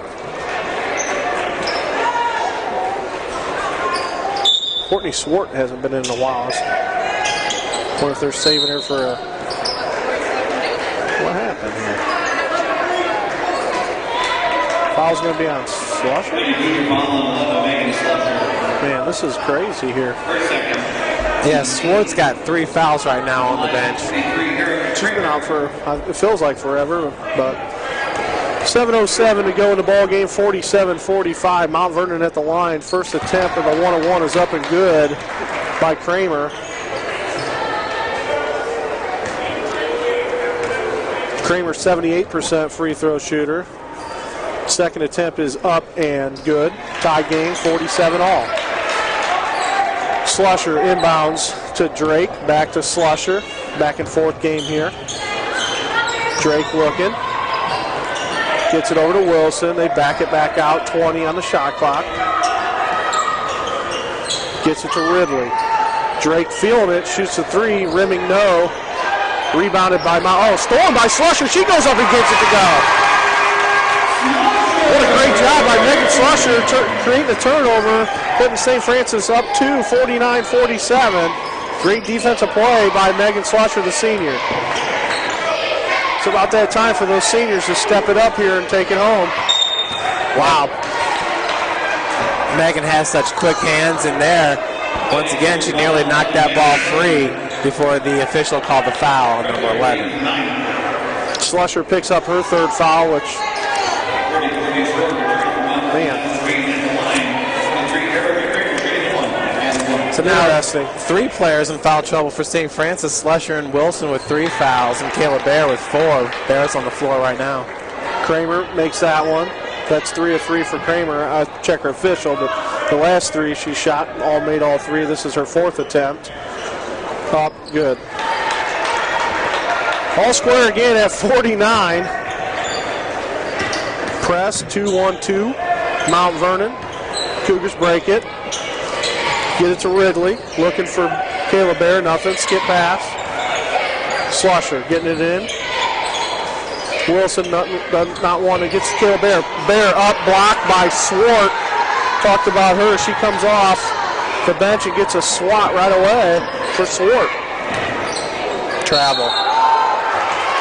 Hey, we got one there, Jeff. Yeah, there's been a couple that obviously could have been called throughout the course of this game, and it really started off right away for MVNU, but there we go, the traveling call to number 15, Emily Stevely. Drake brings it back, and Mount Vernon backs it up through Slusher. Going to get a 3. Got it! There's that lead that we're looking for. 52-49, 5:38 to go, and Slusher not backing down.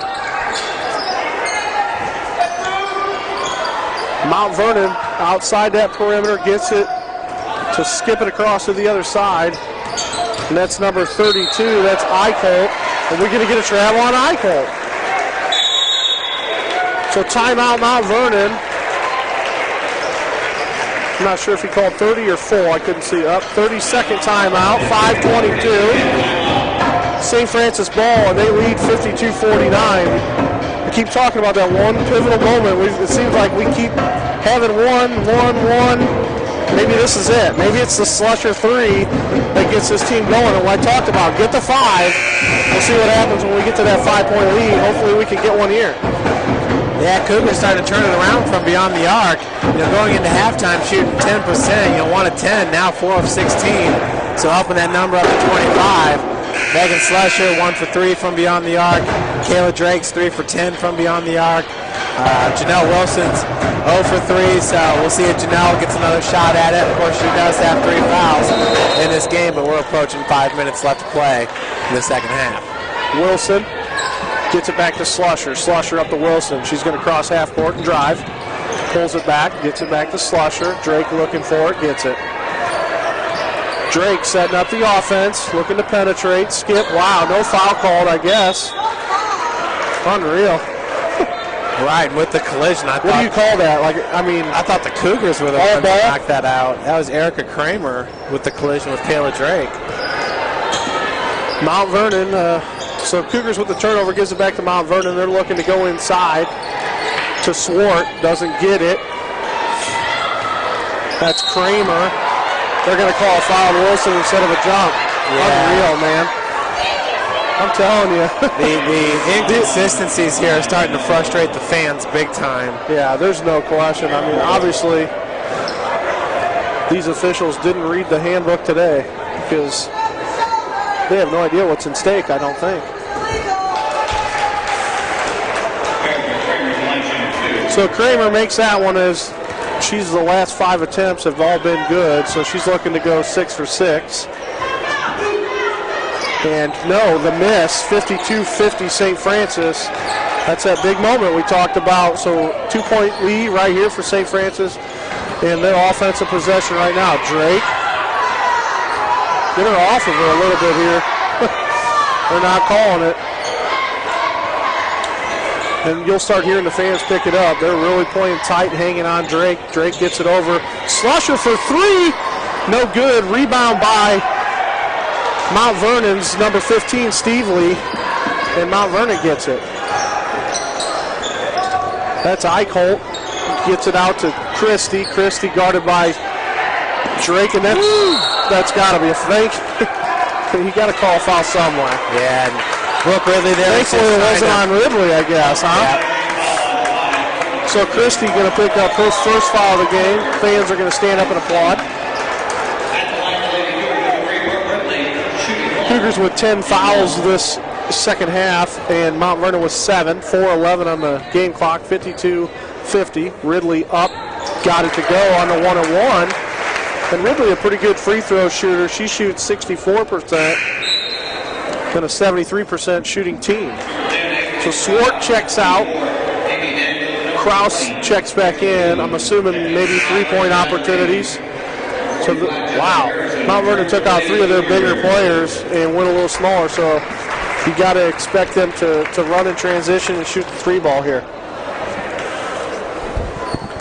Make sure you stay tuned after the game. We do have a doubleheader today with the men's team.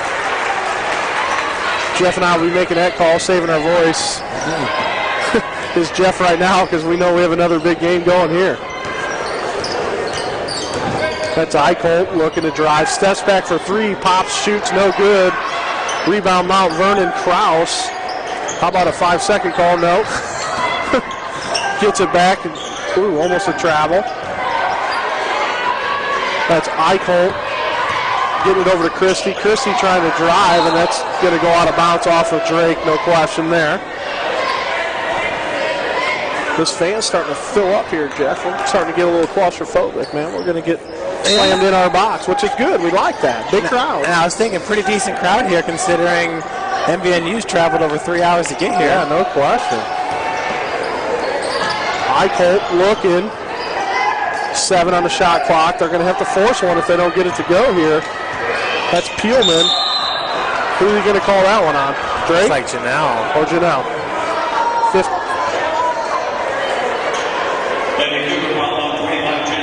That's going to be her 5th. That's her 5th, Jeff. 5th. 3:29 on the clock, and we're going to finish this game without Wilson. They haven't. Okay. So Kayla Bear checks in for Jessica Harrison. Mallory Hester's checking in for Janelle Wilson, who's going to watch the rest of the game from the bench as she gets her 5th foul. Mount Vernon at the line. Peelman makes that one to cut the lead to 3. Peelman 53%. Second attempt good. So a 2-point ball game, St. Francis in the lead by 2. I felt like that's where we kind of need to be is up. Drake slowing it down. Dribble. Outside, dribbles to her left. Gets it back to Drake. Definitely looking for Kayla Bear down low, no question. Can't get it in. Ridley up, under. No good, and wow, called a charge on that. Well, if there's anything that's consistent, it's the inconsistent. No question. Yep, you are definitely right. And Coach Gary Andrews has just been furious all game to the point where he can't get too mad. It's just a head scratcher. Yeah, unreal. So Mount Vernon with a chance to tie it or take the lead now. It's like you said though, Ryan. They understand what's at stake. No, not at all. They don't care. Deflection by Mallory. As running that perimeter, getting it down low. That is Daniels up, no good. She gets her own rebound. Back left hand, no good. Rebounded by it's not nobody. Ridley. 30 on the shot clock. I'm not sure how that happened, but nonetheless it is. 2:41 to go. Big moment for Mount Vernon. Gets it into Kraus. Kraus looking. Eichholt up to the top of the key for Daniels. Back and forth. Eichholt looking to drive. Shoot. Up. No good. Rebound Kayla Bear. She's going to not let that one go. Drake pushing. Here we go in transition. This is what we want. Slusher trying to go. Nothing there. Turnaround jumper. Up. No good. Rebounded by Daniels for Mount Vernon. 54-52. Oh, turnover. Here we go. Brooke Ridley going to go all the way up. She's going to get fouled. We're going to count the basket. Pivotal moments. Here it is again, Jeff. 2:08 to go in the game. Cougars are up 4, 56-52, with a chance to get it to 5, and that's the lucky number, I believe, is 5 to stay right there. It's hard to claw back in with Mount Vernon's offense and St. Francis's defense. No way. Ball's up, no good. Misses a 3-point play. 4-point ball game. As Christie for Mount Vernon crosses half court, gets it to Eichholt. Eichholt looking around. Gets it over to Kraus. Kraus, skip pass across, back to Christie. Back to Eichholt, fake pass, dribbles to the right, left hand, gets it back to Christie, inside. Kick back up top. And that would be Kraus going up and in, gets a 2-point bucket. So Mount Vernon down to 56-54. 2-2-1 press right now. Drake gets it, should be a foul on Christie, then now they're going to call it. That's what I like to see right there, because that's who we wanted the line. 81% free throw shooter, but Kayla Drake going to go to the line. You can cut the tension with a knife up here, at least in my box where I'm at, because well, Ryan, how many I times want this so bad. How many times have we seen that in this game, where it's a defender on Kayla Drake going after the ball and knocking her body, different, whether it's to the side or just spinning her around a little bit. Yeah, but on that one, they called the foul. Good call by Coach Andrews, getting Kayla Bear to check out, Harrison to check back in, like we talked about, interchangeable players. Harrison only with no fouls, so that's the reason. So Drake gets that one to rattle and go. 3-point lead for St. Francis, 57-54, 1:29 on the game clock. A big free throw on the way to make the lead 4, and we got that one to go. Drake with both of them. Full court press. Drake trailing behind, gets it to Christie. Christie stops before half court. Drake, good pickpocketer here. Puts the pressure on. Mount Vernon gets it down. That's number 24, Daniels. She gets that one up and under. 2-point game, 58-56, St. Francis. Blocking call there on number 10, Kraus. Ainsley Krause. You got to believe the officials are going to tighten it down a little bit right now. 106. Cribble, Slusher, excuse me. 84%. First one's up, got it. 3-point ball game, St. Francis, a chance to take it to 2 possessions. Is Slusher. Slusher gets to the line quite a bit. Been there 64, make this 66 after this attempt times this season. Up, good. Beautiful shot by Slusher. Starting to hopefully tighten the clamp a little bit on Mount Vernon. They're not backing down. There's no question in that. 106, timeout Gary Andrews, full timeout. 60-56. USF with the 4-point lead. Drake with 15. Slusher with 11. Brooke Ridley with 11. So here's that big defensive stop we need St. Francis to get, and that's got to happen right now. Mount Vernon scores, they stay in the game. If they turn it over or we get the ball back, I think you have to believe that's probably going to be the game. Yeah, Mount Vernon having a lot of success underneath with Amy Daniels, and that's all game long. She's picked up her scoring here in the second half. She currently has 10 points for the Ohio Cougars. Amy Daniels at halftime had 4 points.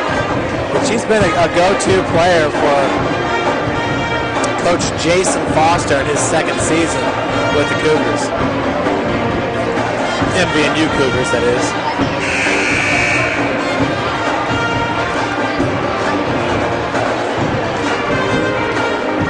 Timeout just about over.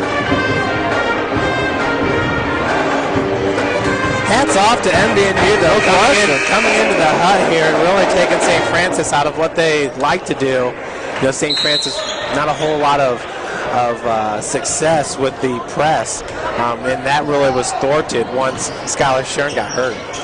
Christie breaks that press on Drake. Drake tight. Gets it over to number 34. And that was Miles for 3. No good. Rebound by Harrison. Did we even have possession? Okay. It was a quick foul on Jessica. That's a timeout. Coach Andrews, I was just making sure there was possession. And I think that's what Jason Foster was trying to argue. And I thought the same thing. Well, that's a good argument. You can't call timeout without possession. Bree Reinhardt to check in for the Cougars. For number 45, Jessica Harrison. I honestly thought Jessica got fouled on the rebound, but what do I know? Hey, think about this. Coach Andrews, big games, been in a lot of them. State championships, been in a lot of them. Been on the victorious side a lot of those times. This is where I think he's going to be at his best, to figure out a way in these last 51 seconds to keep that 4-point lead or even turn it on a little bit more. What a good position to be in with the lead. And, he's passionate about where he's at right now, no question. Big moment. Yeah, it is a big moment. Just this year alone, if you think about the Bethel game, when Drake went down to the wire, they went into overtime at Bethel. 2-point loss at IWU. We talked about opening up in Kentucky and getting the 2-point win at Osbury. This is the team that's not going to let nerves get the best of them. If they get outplayed, they get outplayed, but neither one of us up here can see that happening with 51 seconds on the clock. Possession to St. Francis. So Cougars looking to end a 7-year drought with the conference championship here, and they're 51 seconds away as Drake gets it across to Mallory Hester. Hester finds that seam, and they're going to have to foul. They get it to Drake. Drake running all the way down. Good, fouling Drake. We'll take that at the line. Drake 81%. An opportunity to extend the lead to 6.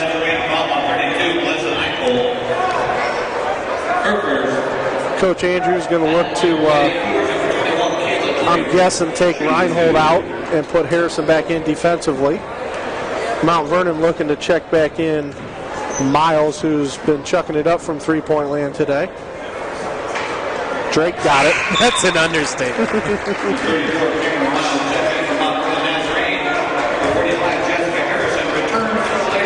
I know the first one that she threw up there, and it definitely was from almost 25 feet. That's because the shot clock was winding down. What is that? Just past the 10-second line, I think they call that line, isn't it? Drake got him to go. That's the number. 6-point lead, St. Francis. Eichholt, no room for that shot, as smothering defense by Drake, and they're going to throw it out of bounds. That's the difference right there. Bree Reinhardt checking in for Harrison.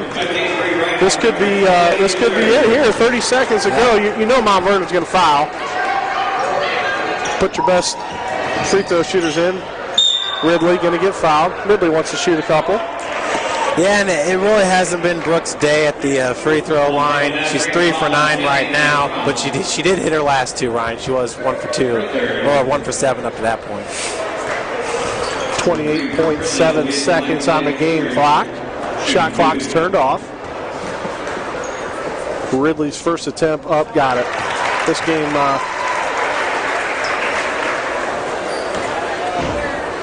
starting to get in favor of St. Francis as Ridley makes them both. Those were huge. 8-point lead, 27 seconds. No foul needed for St. Francis. Talk about Mount Vernon. Wow, really? Status quo right there. Drake going to pick up her second, excuse me. I was just anticipating another. 18.7 in. This crowd's still a little bit tentative. Yeah, we were ready to have the shot or the game clock just tick away there. Yeah. Eichholt makes that one.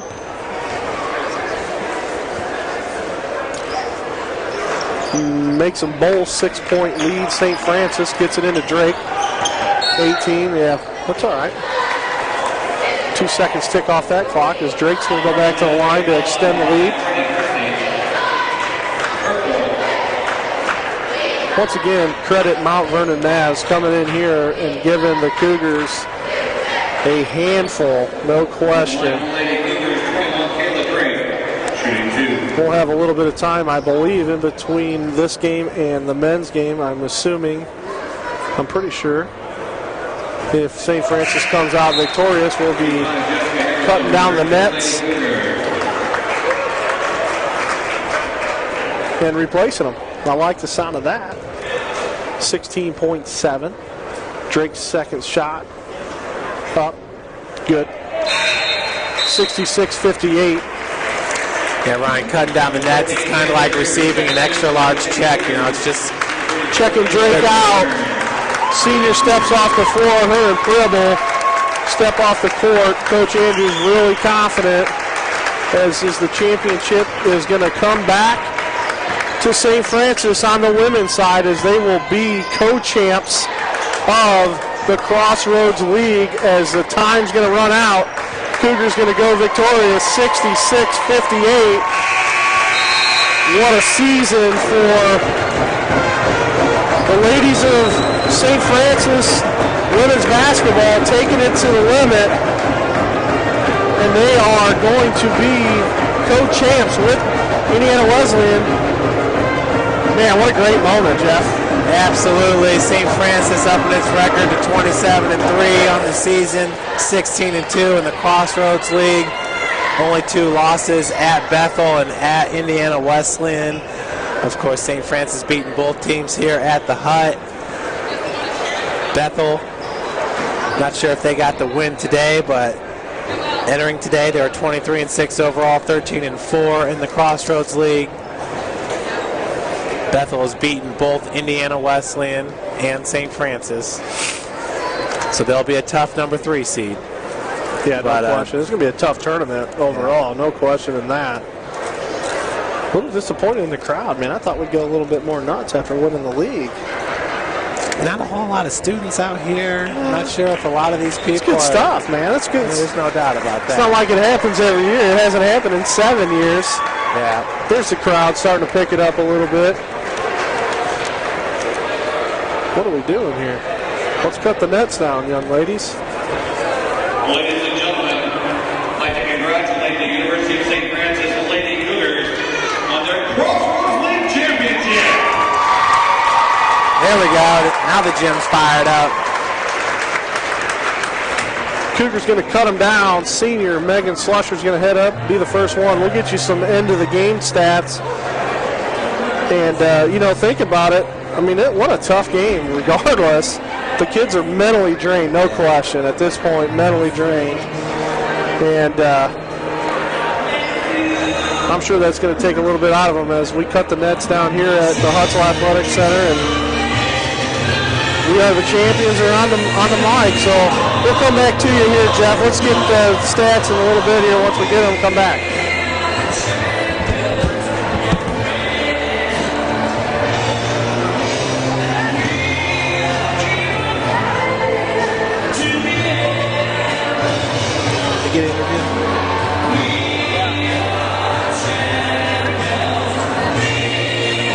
Folks, looking at some of these end of the game stats, St. Francis shooting 36% from the field, 20 of 55.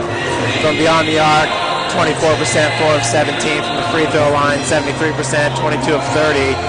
Looking at Mount Vernon Naz, they shot 42% from the field, 21 of 50, 29% from beyond the arc, 4 of 14, and 71% from the free throw line. Coach Boland's going to head down and get some interviews for you. We'll let you know when he's got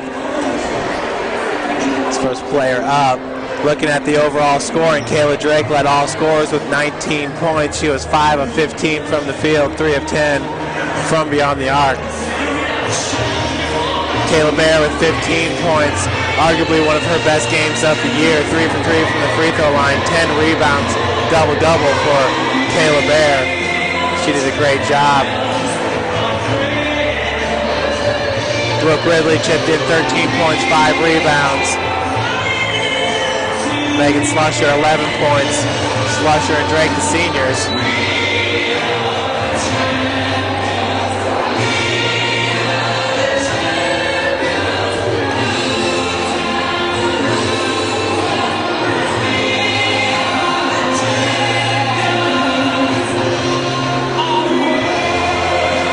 Once again, coming up right after we cut down the nets here, and at the conclusion,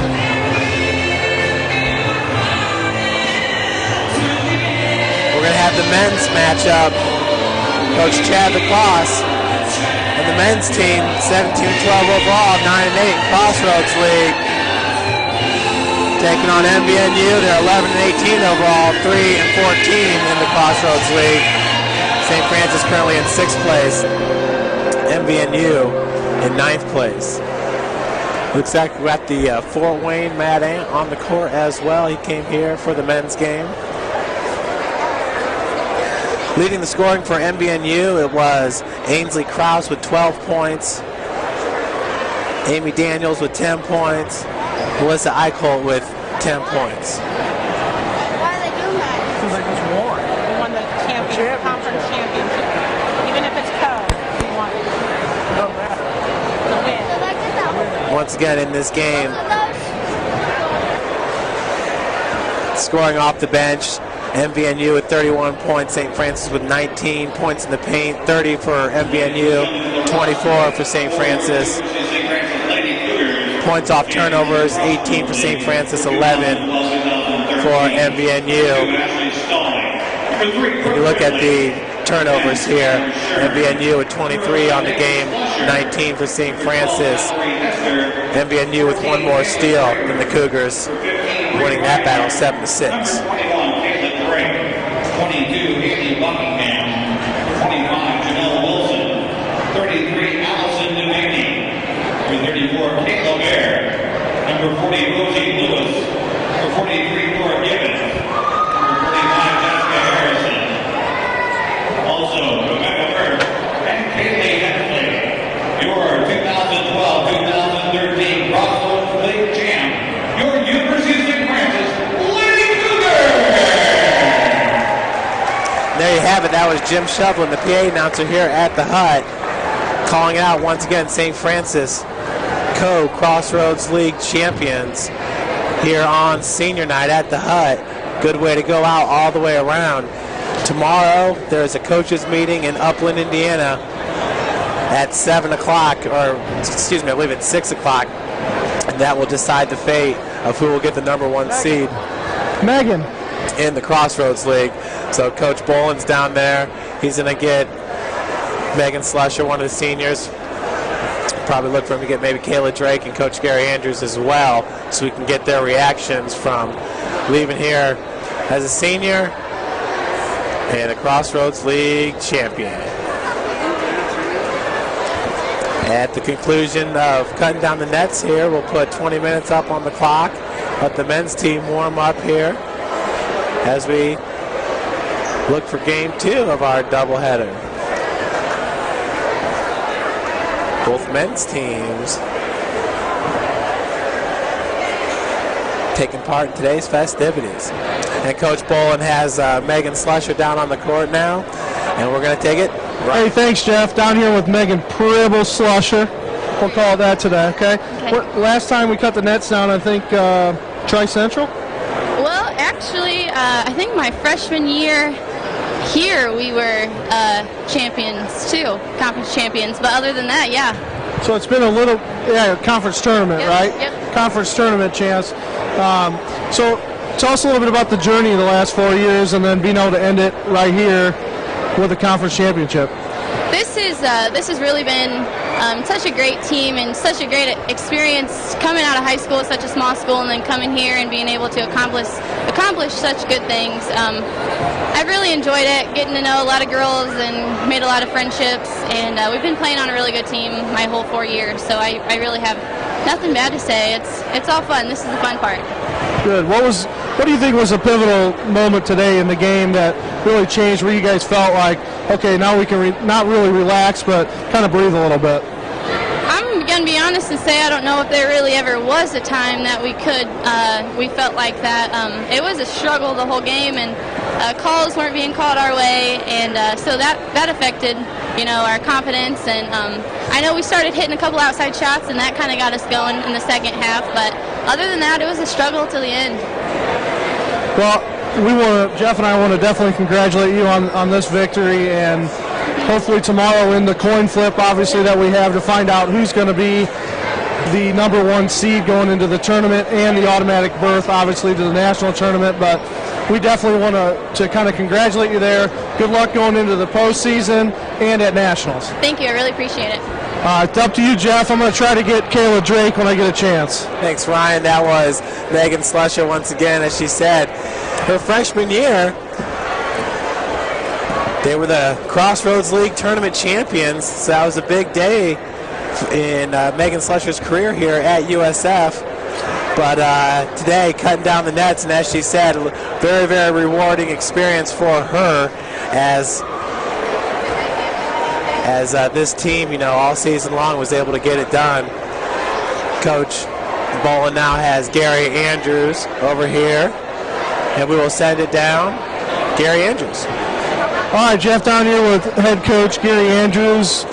The end of the what we would call the 7-year drought, I guess, of haven't had that championship here for that long, but had the conference championship. So tell me a little bit about, from what went into today, and a big congratulations to you. Well, thanks. I mean, it's just been a lot of hard work. The kids, really came out, played. We didn't play great, and we thought we played without confidence at times offensively. We freaked out, we missed a shot, and all of a sudden we lost our confidence, but we kept hanging in there and kept battling, had some bad calls against us, but we found a way to win. I thought it was a good win for the kids. All right, good. We're going to let you get in these pictures here, and then we'll come back to you, Jeff. Team picture down there for the Co-Crossroads League champions. They share that title with Indiana Wesleyan. Of course, St. Francis splitting with the number 1 Wildcats this season. First one was January the 16th here at the Hut. St. Francis getting the 62-55 victory. And then a few days ago, February the 6th at Indiana Wesleyan. Once again, the number 1 ranked team in the country.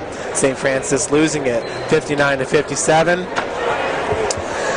Not too many people that I've spoke with are happy about the Crossroads League deciphering the number 1 seed with a coin flip. But that's how it's going to be played out tomorrow in Upland as both teams finished with the same Crossroads League record, 16-2. St. Francis 27-2, Indiana Wesleyan 28-2 overall. At 7:30 against the Springfield Armor. St. Francis faculty enrolled there and ready to purchase tickets for $7, which includes 4 level seating and food. Take advantage of this great offer and come out to the Madman game. Tickets must be purchased in advance in order to receive the discounts. For your tickets, please contact Maria Didier by email mdidier@sf.edu or by phone. So once again, Coach Gary Andrews is going to talk one more time with Coach Gary Andrews. All right, Jeff, back down with Coach Andrews. Coach, what do you think was the pivotal moment of this game today, that if there was an opportunity to breathe, where was that at? I think we probably got it up to 4. It was finally the first time we actually had a chance to breathe. I mean, we'd get up 1, maybe 2, and then come back and tie it or take the lead. It was just a tough battle the whole game. We never, really played great. It was just a slugfest, and we had to just tough it out and find a way to win, and finally we were able to. How about an update on Skylar Shern? She definitely got a concussion, so it's going to be just kind of reevaluated, and I would be really shocked if she's able to play Tuesday night. So hopefully maybe by Friday, and I mean she's really going to have to probably medical miracle to really be able to play by Tuesday night. Okay, Coach, I'll let you enjoy this. We'll let you get back with it. Congratulations. Okay, thanks. So once again, you heard Coach Andrews say it, kind of a slugfest today. That's exactly what it was here at the Hut. St. Francis able to withstand, and Coach Boland's going to stay down there, and he's going to get an update with Coach Luke Cummings here shortly, staying with the men's team. Obviously, the men getting ready to take on Mount Vernon Naz.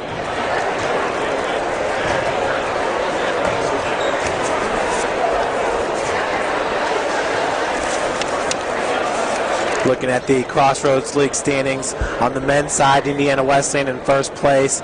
It goes Iwu, Grace, Bethel, Taylor, Spring Arbor, St. Francis, Marion, Huntington, Mount Vernon, Naz, and Goshen. Spring Arbor has really had a great second half of the year this season.